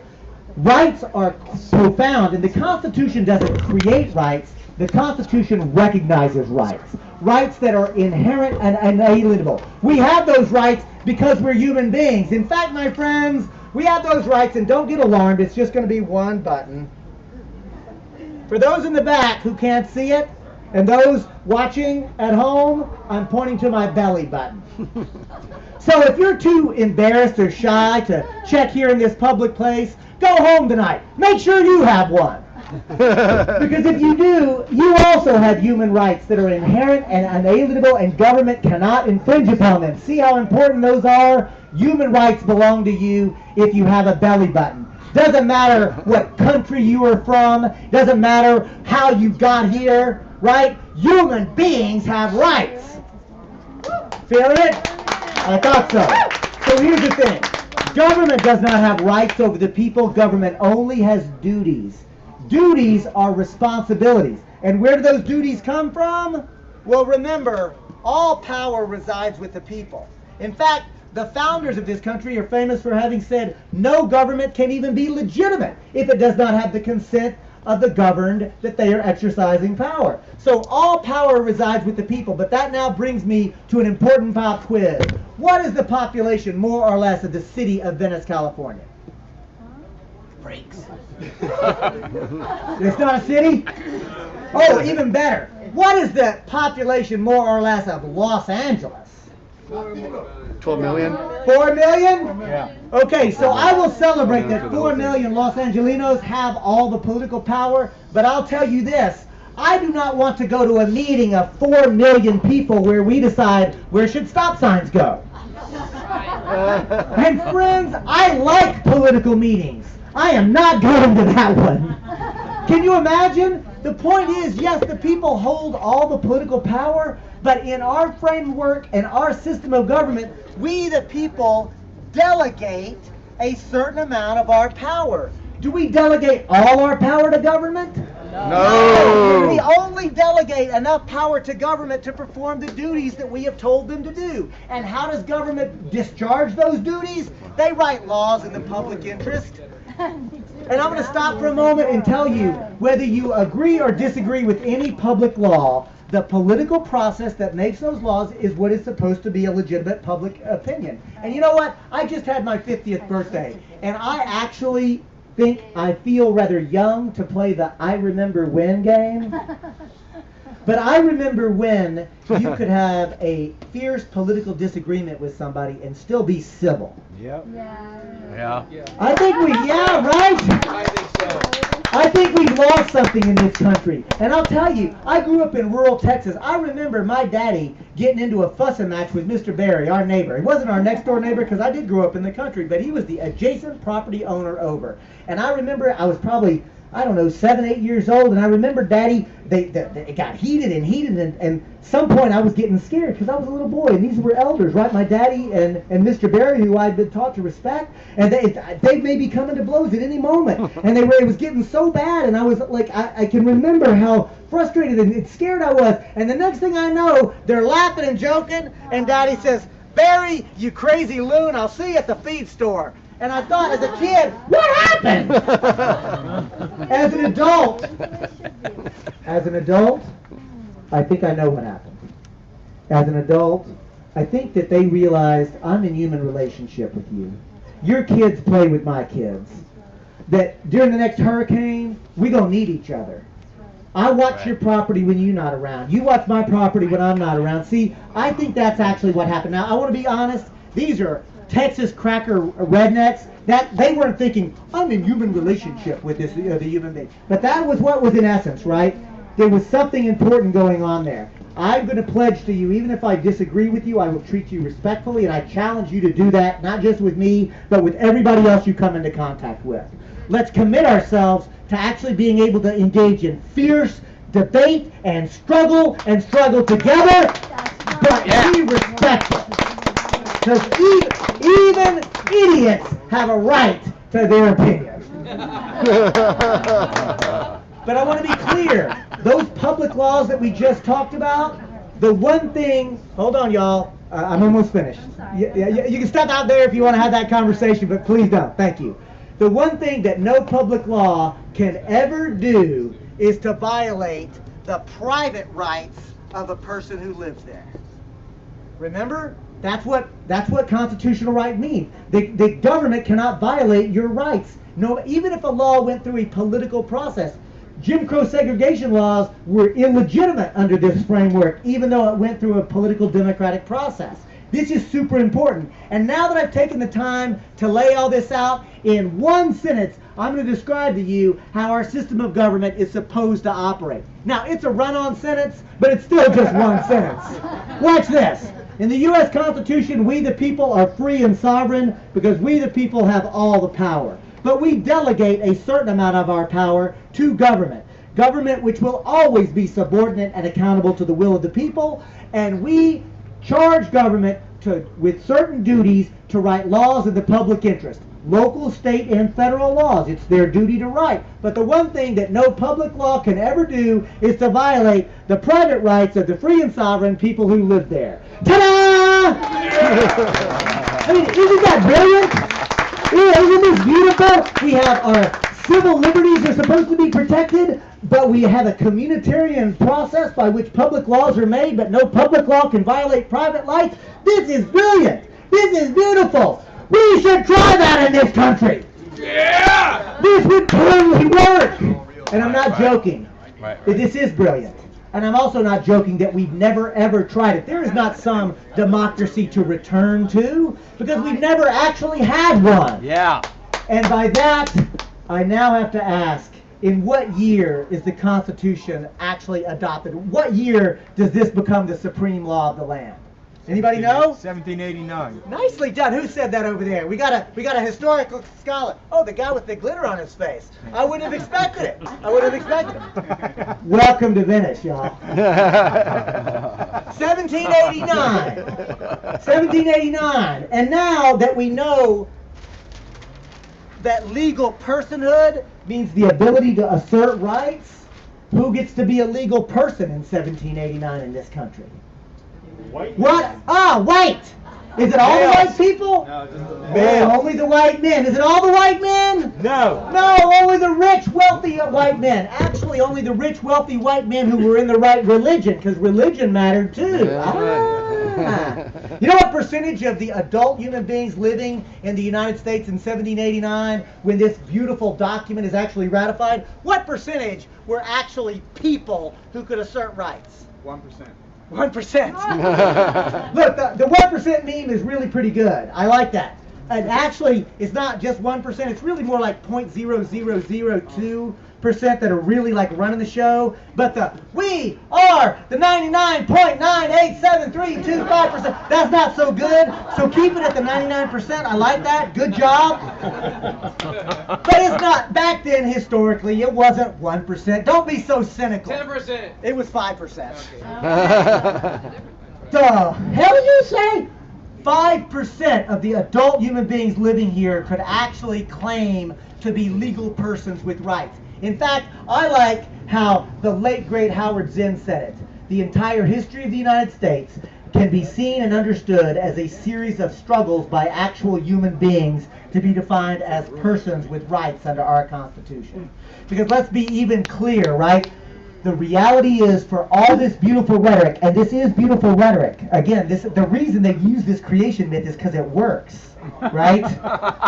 But here's the thing. In its implementation, this document allowed, encouraged, and facilitated the intentional, deliberate genocide of the human beings who were already living here. This document facilitated and allowed the enslavement of Africans who were brought at the barrel of a gun, at the point of a spear, and forced to build this country with slave labor. This document codified and allowed the systematic oppression of women. This document codified, allowed, facilitated the exploitation and oppression of most people who had my pigment, who had my genitalia, who weren't rich. Right? We have to actually come to terms, and the things that changed around this document, the words stayed the same. You know what changed? Culture changed, because social movements, because people like me and you started having conversations like this and said, we've got the power to make change. Quakers. Quakers. So now, my friends, that I've laid this out, it's time to introduce the last concept. Our story's almost over, and we're going to open it up for discussion. The last concept is the corporation. So, where should the corporation go on our little chart? Well, before I put it up there, I want to ask this honest question. Somebody tell me what it takes to form a corporation in California today. $30. $30 is the application fee, and as long as you fill the form out correctly, as long as you dot the I's and cross your T's, do you know what the Secretary of State will do? They will rubber stamp that document and issue you what?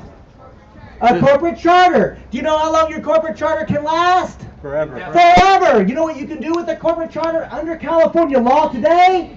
Anything that is legally permissible. That's what the code says. Apparently, if you have enough wealth and power, you can do a whole lot of illegal things. But the point I'm making is that this institution known as the corporation, we don't even think about it. We haven't been taught to think about it. We haven't been taught to think about where the hell did it come from. History matters, right? And now I want to take you back to 1789 and tell you what it once took to form a corporation in every single one of those newly created states. And this was true for about 100 years in this country. First, your application didn't go to some trivial clerk. Your application went directly to the State House of Representatives, where they discussed it, debated it, and voted on it, and you had to get a majority vote. But that's not enough, because now, if you got that majority vote in the House of Representatives, your application went to the State Senate, where they discussed it, debated it, and voted on it, and you had to get them another majority vote. But that's still not enough, because now your application goes to the governor, who considers it and has to be willing to sign it. Does that sound anything like a corporate charter today? No, sir. Of course not. What did I just describe? A law.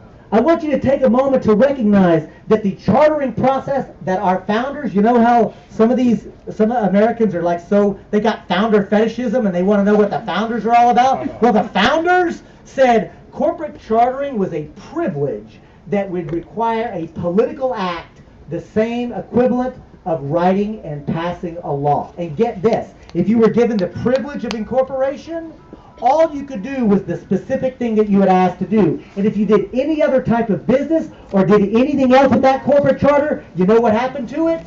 It was revoked. Corporate charters were routinely revoked for going ultra vires. In Latin, it means beyond the authority of what had been allowed to be created. And I'm still not through, because if you were granted a corporate charter, it was only good for usually 5, 10, at most 20 years. You know, what was considered a working human being's lifespan? That's as long as any corporate charter could ever last. And at the end of that that chartering time, do you know what happened to the corporate charter and limited liability? It evaporated. The business could continue, but the privilege of limited liability was over because it was a political decision that had been made. Oh, and now let me give you the, as Bugs Bunny would say, the coup de grace coming up. Because even if you were operating in the narrow time period of the corporate charter, even if you were doing the specific thing for which you had been granted the corporate charter, if you ever did anything to violate the public interest or the public trust, do you know what happened to that corporate charter? Dissolved. Revoked. Dissolved. The corporate charters were once routinely revoked for merely acting outside the public interest. That brings me to another pop quiz. You see I like to do pop quizzes. Here's a pop quiz question. Somebody name a single one of the Fortune 500 corporations that could even exist today with the political restrictions that once existed for 100 years, created by the founders in this country. I'll wait. Trick question. Trick question.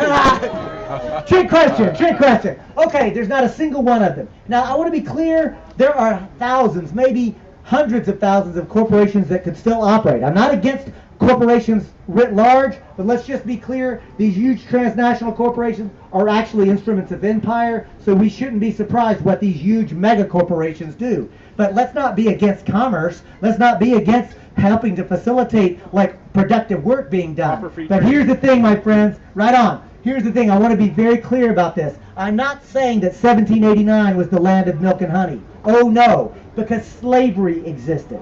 There was systemic racism. We know that women were being systematically oppressed. We know that the class system was being used. What I'm saying is that instrument known as the corporation was politically appropriately controlled. So I'm not saying let's go back to some grand old days about how great this country once was, but let's acknowledge that the founders understood that the corporation as an instrument created by the state process through a charter was supposed to be, and in fact is, politically controlled. And now that we know that it takes an action of state government to create the corporate charter, we understand and know that the corporate charter can be used to hold the corporation subordinate and accountable. We understand that the corporate charter can be used to describe the duties of what a corporation either can or cannot do. And we know that a corporation should only be allowed to exist through this political process if it serves the public interest. Isn't it just painfully obvious that a corporation must be here? And now, my friends, thank you for your patience, because here comes the real punchline.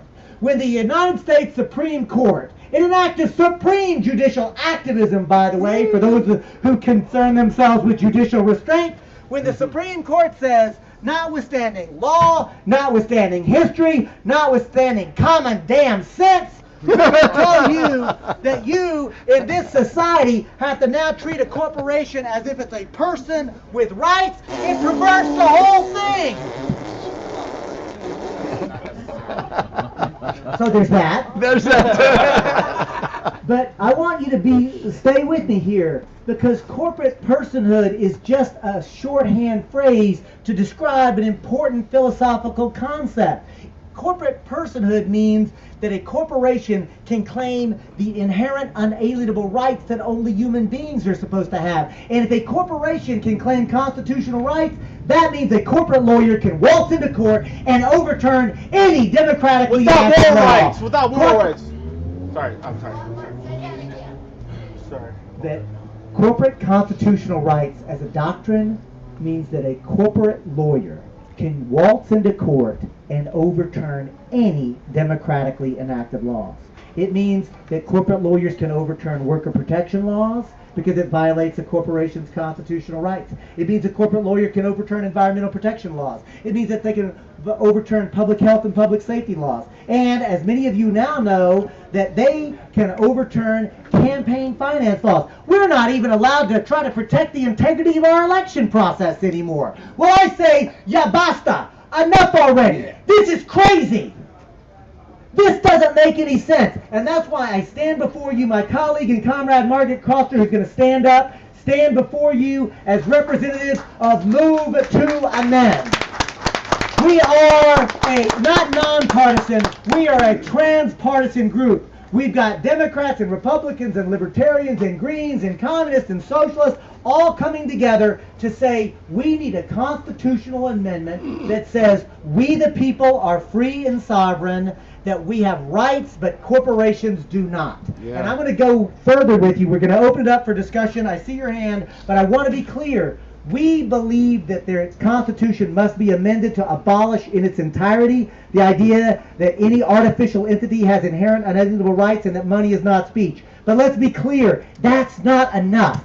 That's the beginning, not the end. Because really what we need is a democracy movement in the United States of America. Yeah. Right?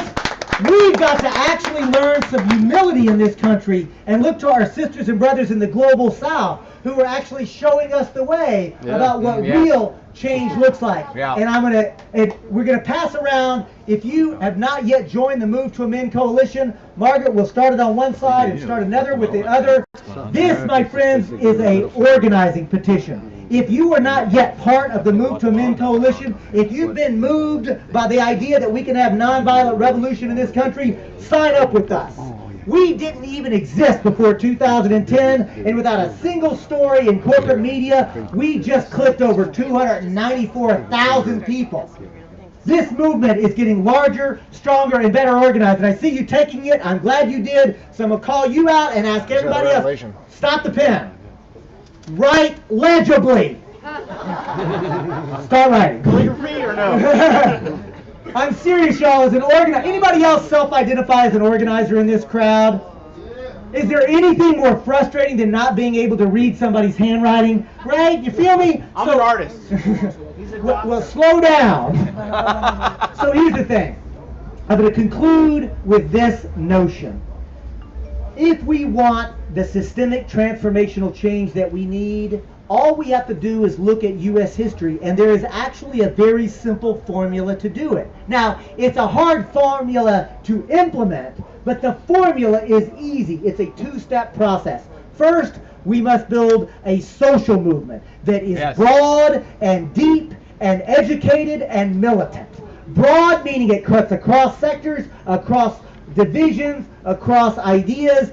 It must be deep because it must go into where we live, work, and play. We got to feel it in our bones and actually be committed to it. It must be educated so that we can understand not only our history, but understand the political moment that we live in. Read Late Stage Corporate Capitalism and what that means. But lastly, it must be militant, which doesn't mean it has to be violent. I'm a nonviolent revolutionary, man. I'm a revolutionary, but I am committed to nonviolence, right? Militant does not mean violent. Now, by the way, I'm not a pacifist. I'm nonviolent. If you don't think that if you think I'm a pacifist, just take a swing at me, right? I believe in self-defense and will defend myself and my sisters and brothers and my comrades and people I love. You damn right I will. But I don't believe in using violence as a way to actually assert domination and power over, right? So militant does not mean violent. What militant means is what Gandhi meant by militant. Gandhi actually described his entire nonviolent movement as militant because he said we will disrupt the operation of this empire. Yeah. Martin Luther King Jr. was militant because they were willing to disrupt the operation, right? So all militant means really is that you are committed, that you're serious. If you want systemic change and you only want to do it on the weekends when there's nothing good on television, you're wasting your effort, right? This movement has got to be serious and has got to be committed. So a social movement that is broad and deep and educated and militant. And the second thing, there must be an independent electoral expression of that movement. Because I believe that Malcolm X was right. If you want revolution, there's two things: the ballot or the bullet. And I don't believe in using the bullet because I'm a nonviolent revolutionary. So I submit this. If you want systemic change, we got to find a way to intelligently do transformational electoral politics, right? And it's possible because it's been done before. And by that, I challenge you to think about the abolition of slavery, women getting the right to vote, the creation of the Social Security Administration, unemployment insurance, workers' compensation laws, pure food and drug laws, ending child labor, the entire fabric of what we today consider the bare damn minimum for a just and compassionate society. That program, every one of those were actually originally proposed by so-called third parties. Third parties that did their work when they were called naive and unrealistic, third parties that did their work when they were called un-American, third parties who did their work when they were called spoilers. So all I'm saying is we've got to actually learn how to do it. Now, the Move to Amend Coalition is transpartisan because anybody is invited into it regardless of what political party you're in, including decline to state, and they also say very proudly whether or not you're a so-called American citizen. Any human being can join Move to Amend. Yeah. Right? There you go. We act and think differently. But at the end of the day, we invite you to join with us. And at this point, I'm going to ask, I thank you, I told the story, right? And you were very attentive to the story. And now I'm going to ask this. Through this story, did I really say anything that only progressives or liberals could hear and understand? Or has Move to Amend figured out a way to tell a basic story that actually cuts across ideologies? Because I'll tell you this, friends, I delivered this story to Occupy encampments, and just like you, I got laughs and I got applause. And get this, I delivered this basic story to Tea Party groups, and guess what? I got laughs and I got applause. Now the laughs and applause came at totally different places. You're feeling that, right? They come in different places, but it comes. For example, when I talk about limited government, when I talk about sovereignty, they hoot and holler. None of you cheered that. I mean, none of you booed either, right? But I'm just pointing out that there is a way to tell the American creation myth that is authentic and real and actually incites and inspires us regardless of what our ideology is. We have got to learn to actually recognize that the ruling elite have bamboozled us. And I'm going to conclude with this. We're going to open it up for discussion. Here's my last, though, remark. I think that principled liberals have been lied to and sold out by the ruling elite of the Democratic Party, and the leadership of the Democratic Party are actually at the beck and call of corporations in Wall Street America. The rank and file progressive Democrats, though, probably would love to hear, maybe somewhere in this room for that matter. But here's a corollary. The principled conservative has been lied to and sold out by the ruling elite of the Republican Party, who is actually at the beck and call of corporations in Wall Street America. See, the ruling elite have figured out how to game the system politically and economically, and they're using both political parties to confuse us. The strength that we're going to have is when we have honest conversation with one another, and we find out that regardless of party labels, regardless of ideologies, that we're human beings who want a peaceful, just, democratic, sustainable, and liberated society. Peace. Thank you. Okay, friends. We're going to start here. We will do a quick, I promise, if you will be brief, I will be brief with my comments. We'll start here. If anybody wants to make a comment or ask a question, I'm just coming this way. No. See, when I'm facilitating a meeting, sir, if you even cross your arms in front of me, I'll call on you. So, did you see for dead Kennedys? So you'll be number 1. Really? All right. Number 2, if you want to make a comment or ask a question. Number 2, number 2. Number 3, Mike is 3. Remember your number. You want to sit down? Just 3? Back here? No? All right, so we got 3. But before we go, I got to ask you, hey, Mark. Yes. What did I charge you to come here today? Oh, too much. How much is too much? Not as much as we've made so far, so I've got a hat here. All right, right on. So let me have the hat. My friends, we don't charge money for this. Margaret and I, our standard fee is 0, right? And there actually was some costs associated here. We haven't even made up our costs yet. So I'm actually going to pass this around and ask that you put some money in it. And let me be clear, this is an old-fashioned pass the hat. Like, don't leave just because a hat is coming around, right? And get this. If you've got the ability to make a credit card donation, thanks to, hey, the league don't have one of these, but I do. Oh. If you have the ability for a credit card donation, come to me afterwards and we'll do that. We got a little square here. And if you're going to write a check, the last thing I'll say is if you do have your checkbook, it's Move to Amend. And it's a tax-deductible donation. And if you use your credit card, you will get an automatic tax donation sent to you. So now that we're doing this, let's finally get around to number 1. Your comment or question, ma'am? Kill the poor. everything was very clear, except I don't understand how the lawyers can go in and overturn these laws So, because of individual rights. okay, so it's like this. Under our legal system, remember, and it's a good question, I appreciate giving us an opportunity to really dig deep here, that no law can legitimately violate your constitutional rights. You with me? So what if a law is passed that violates your constitutional rights, what is your remedy? No, not your representative. You go to court and claim that the operation of that law is illegitimate because it's violating your rights. So you go to court to have the law overturned. Now, if a corporation has constitutional rights, what can a corporate lawyer do? Can go into court and argue to overturn laws that impact the corporation. See, here's the thing. In fact, if you think it's bad now, wait till you get a gander at the Trans-Pacific Partnership, right? Because they actually want to give corporations a constitutional right, a legal right in profits. I mean, I'm telling you, my friends. Actually, I think that we need to actually get comfortable with the F word in this country. Family show. We got to get comfortable with the F word. Now, don't get alarmed. I'm not going to be stupid, but I am going to be serious. He went there. Right. We have a creeping fascism in this country. You know, Benito Mussolini, the great Italian political philosopher, he doesn't get credit, but he was actually a philosopher of fascism, and he said fascism should be more properly called corporatism because it merges the economic might of the corporation with the military might of the nation state, and he thought that was a good thing.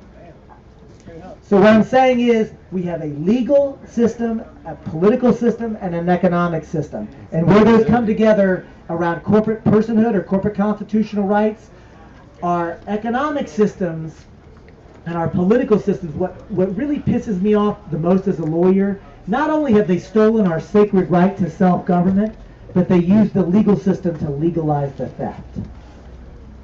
And they tell us that it's legal.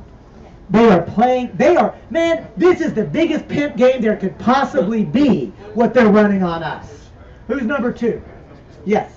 On Tuesday, May 21st, 2013, Los Angeles voted in Proposition C, which was drafted by Money In, Money Out, and 99 Rise, trying to overturn Citizens United.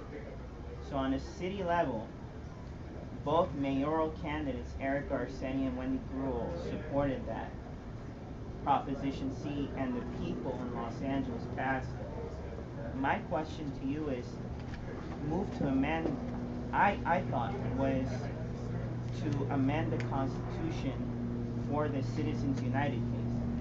But is there grounds prepared for other little things that they're going to throw at us? The 1%. Other things like Citizens United after that is amended. Listen, let me be very clear about something.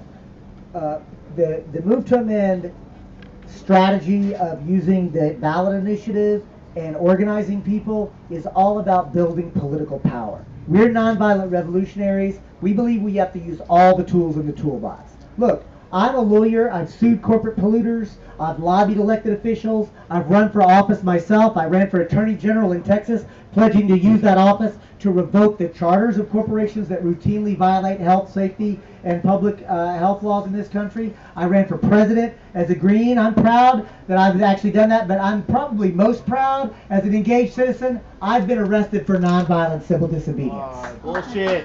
Yeah. You know what I'm saying? In fact, when I ran for office, I said, I'm running on my arrest record.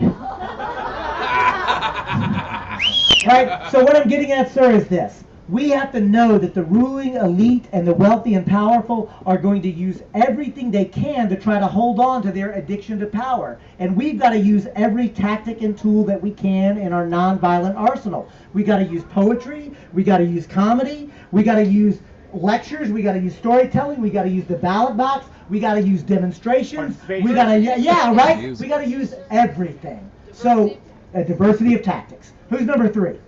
I had a question. No, hold on. We've got a stack. When we finish that stack, you will be the very next one. Yeah, Kevin. Thank you for keeping me in mind. Shut up, Alex. Mike, all good. You said that earlier. Protest in front of Google, you mentioned how many municipalities, cities, and counties have already voted in favor of overturning Citizens United. How many are? What's the latest data on that? So thank you, Mike. So my friends, here's a question from an organizer, right? Like a hard-nosed tactical question. I'm going to answer the question, but I'll lead up to it by saying I told you that Move to Amend did not even exist before 2010, right? So in 2010 we had exactly 0 supporters. Today we have 294,000. By the time Margaret and I finish this tour, I guarantee you this number will be at 295,000, right? And we have 175 local affiliates, people who are doing this work on the day-to-day. If you would like to actually help Ann Porter, who is an organizer for Move to Amend, if you would actually like to help, not just come to a meeting like this and get fired up and get some education. I hope you feel educated, right? But if you want to actually commit yourself on the day-to-day to this nonviolent revolution, get in touch with us because we'll help you do that. 175 local affiliates. And get this, we have passed 500 resolutions. Mike, 500. City, county, and even state, because Montana did it too, right? 500 jurisdictions have passed a resolution in support of Move to Amend. And it's not just Los Angeles and San Francisco. It also includes Montana.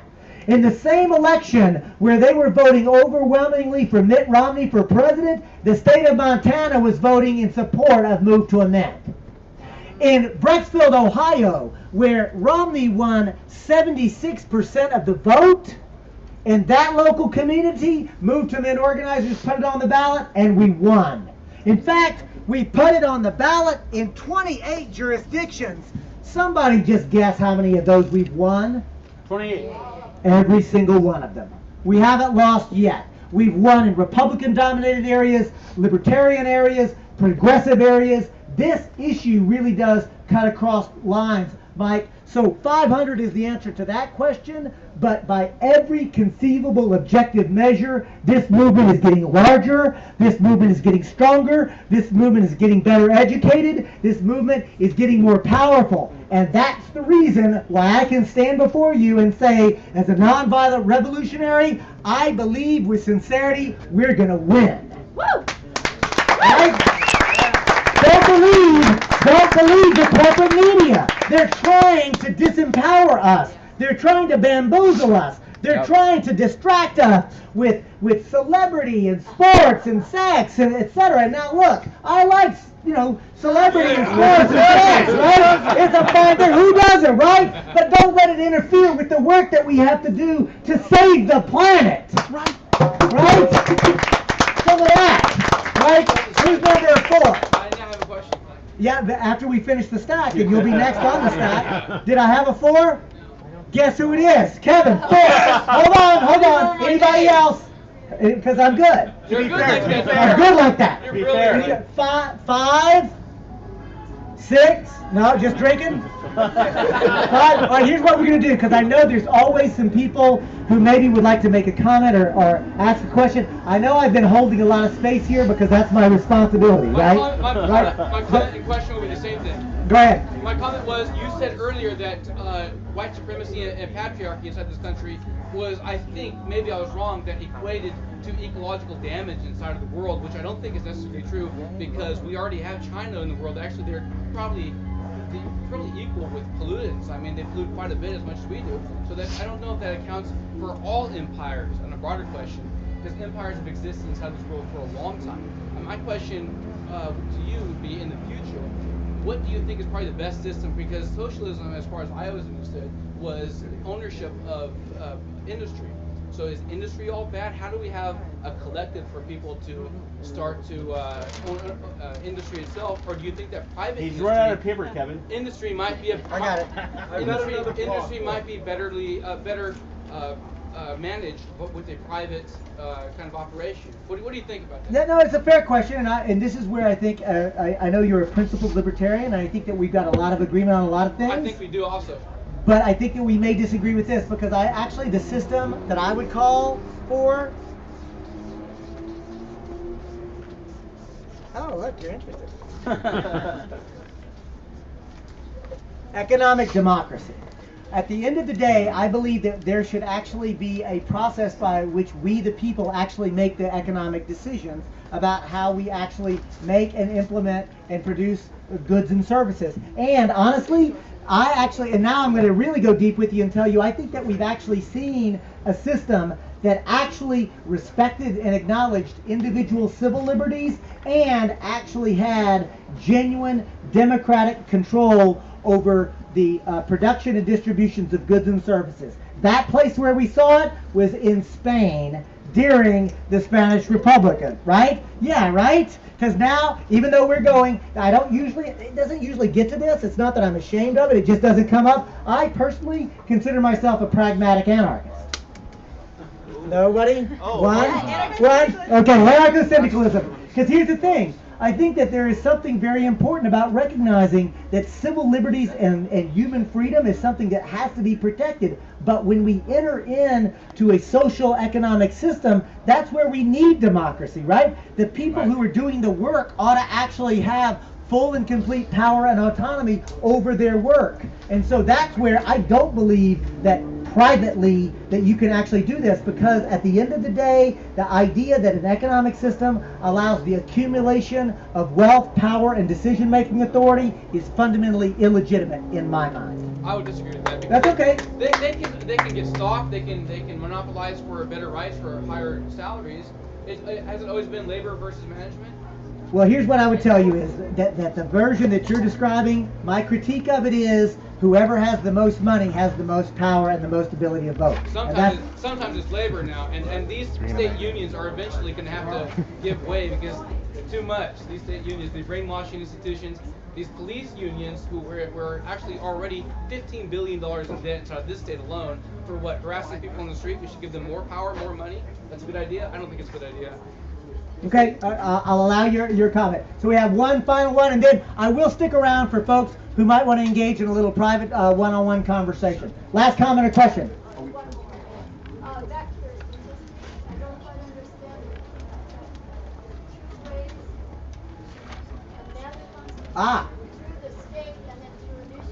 Right.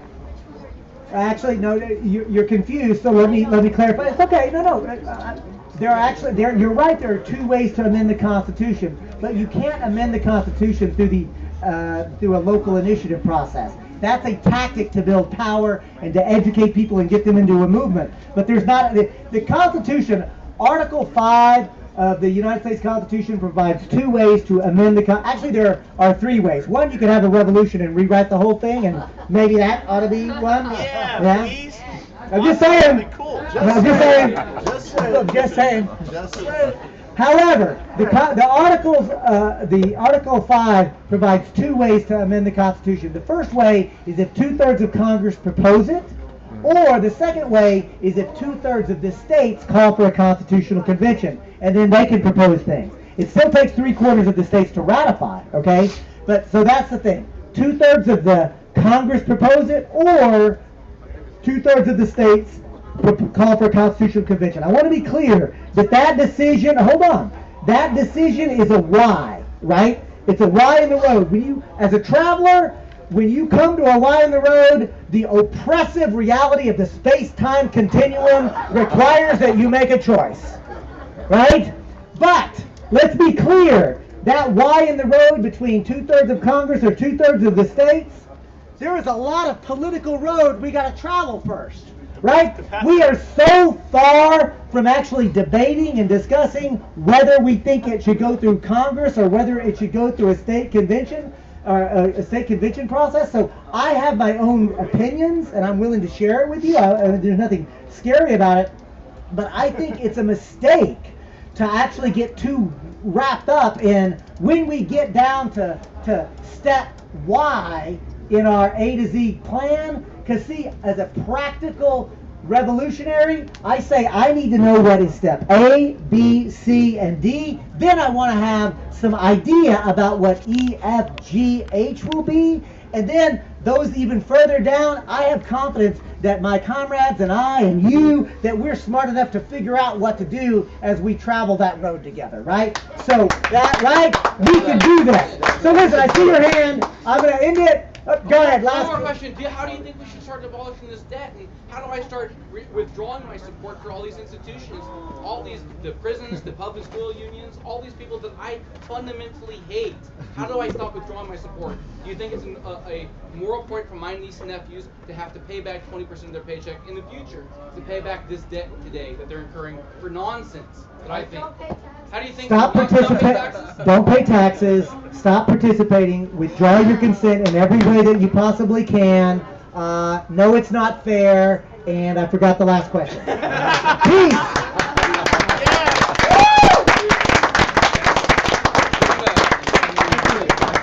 There's a pause. Give it up for David. Pause. David's microphone.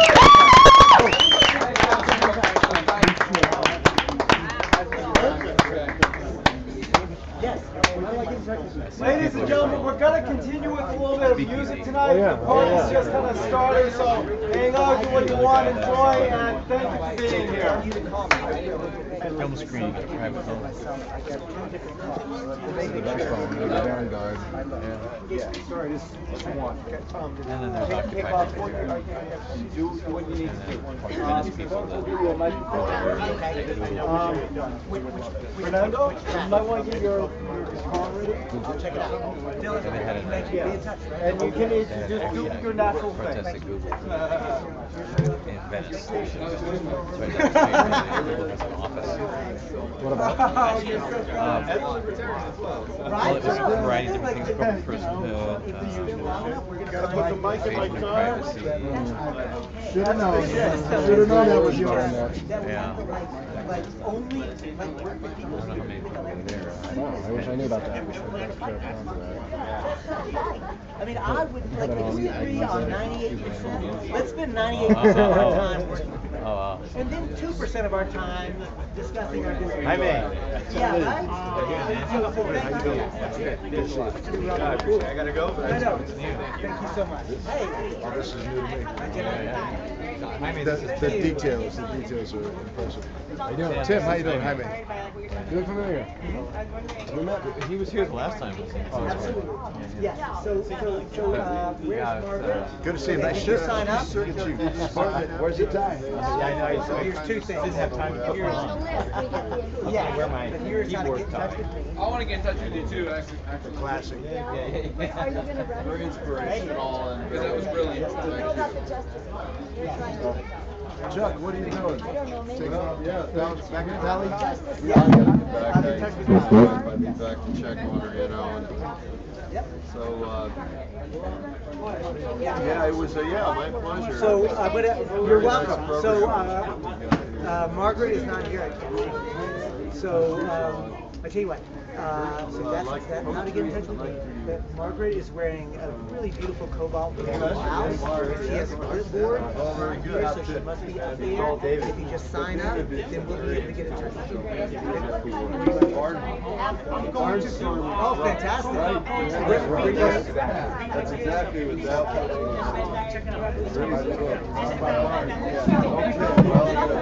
I'll try to stay connected, and yes, if you want. Sure.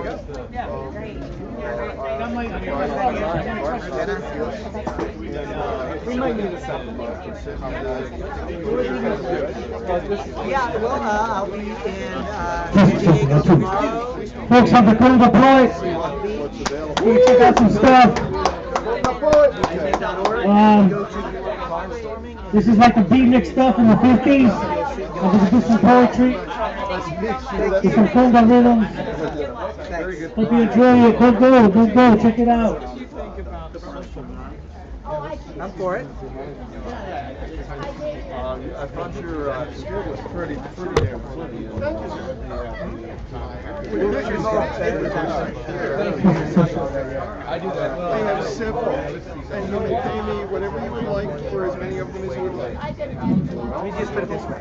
I am against Typically 10 bucks corporate capital system. We've got a lot of different ones here. Democratic system, economy, and democratic society. I don't care whether it's called communism, anarchism, socialism, democratic socialism, social democracy.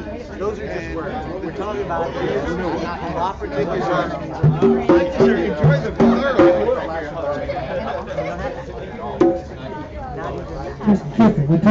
What would you say to those who would say it didn't sound on I would say that that's the same thing that they did with the women's suffrage movement, or the trade union movement, or the civil rights movement, or the rights. Thank you so much. It's the second track. Dylan, thank you very much. Thank you, sir. Do love my wife and kids. Do love my old house and garden.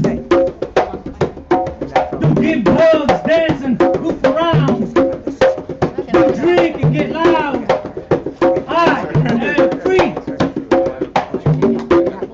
Don't read People magazines. Don't read Time magazine. Don't read LA Times. Don't read New York Times. Don't shop at Walmart. Don't go to church. Don't believe in religion. Don't watch reality shows. I am free. Didn't watch the inauguration or the cheesy Democratic and Republican National Conventions. Didn't watch March Madness. Didn't watch the World Series. Didn't watch the Emmys, the Oscars, or the Grammys. I am free. Didn't buy Valentine's Day diamonds. Didn't buy Labor Day toasters. Didn't buy a President's Day washer. Or a 4th of July lazy boy lounger. Didn't buy 9/11. Didn't buy Y2K. Didn't go to a militarized Martin Luther King Day parade. I am free. Didn't buy any war. Didn't buy drone wars. Didn't buy banks that are too big to fail in jail. I am not for sale. I am free. I am free. Nice one. Thank you, folks.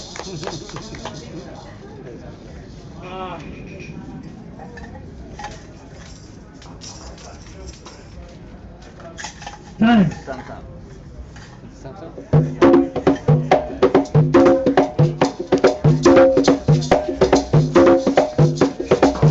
These are the times that bring you tears. The ecosystem shines with man-made fears. These are the times. These are the times. Now you're the adult.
women.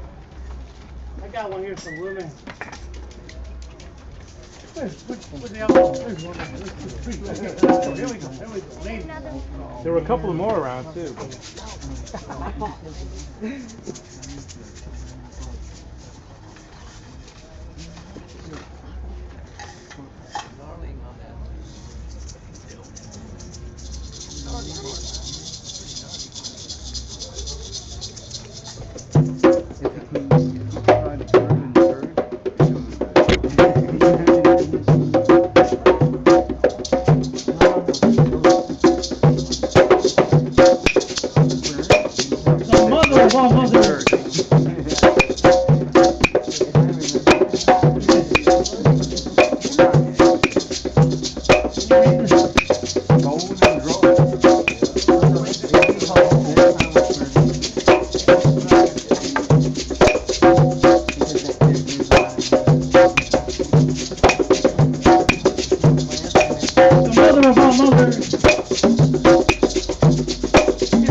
Lucy, I'm talking about. Anthropological Lucy, the old skeleton. Yeah. The first woman. Thank you, Lucy. You're the man. Lucy was pretty cool. Lucy, you're the man. Great Neanderthal. Lucy, you're the man. One more. Yes. Want to hear something about it's going to be on Google. You want it's going to be on Google no matter what. You want something on Mother Nature? Sure. Mother Nature or revolution? Revolution. Revolution. We can take Google over. No problem. All right, go with revolution.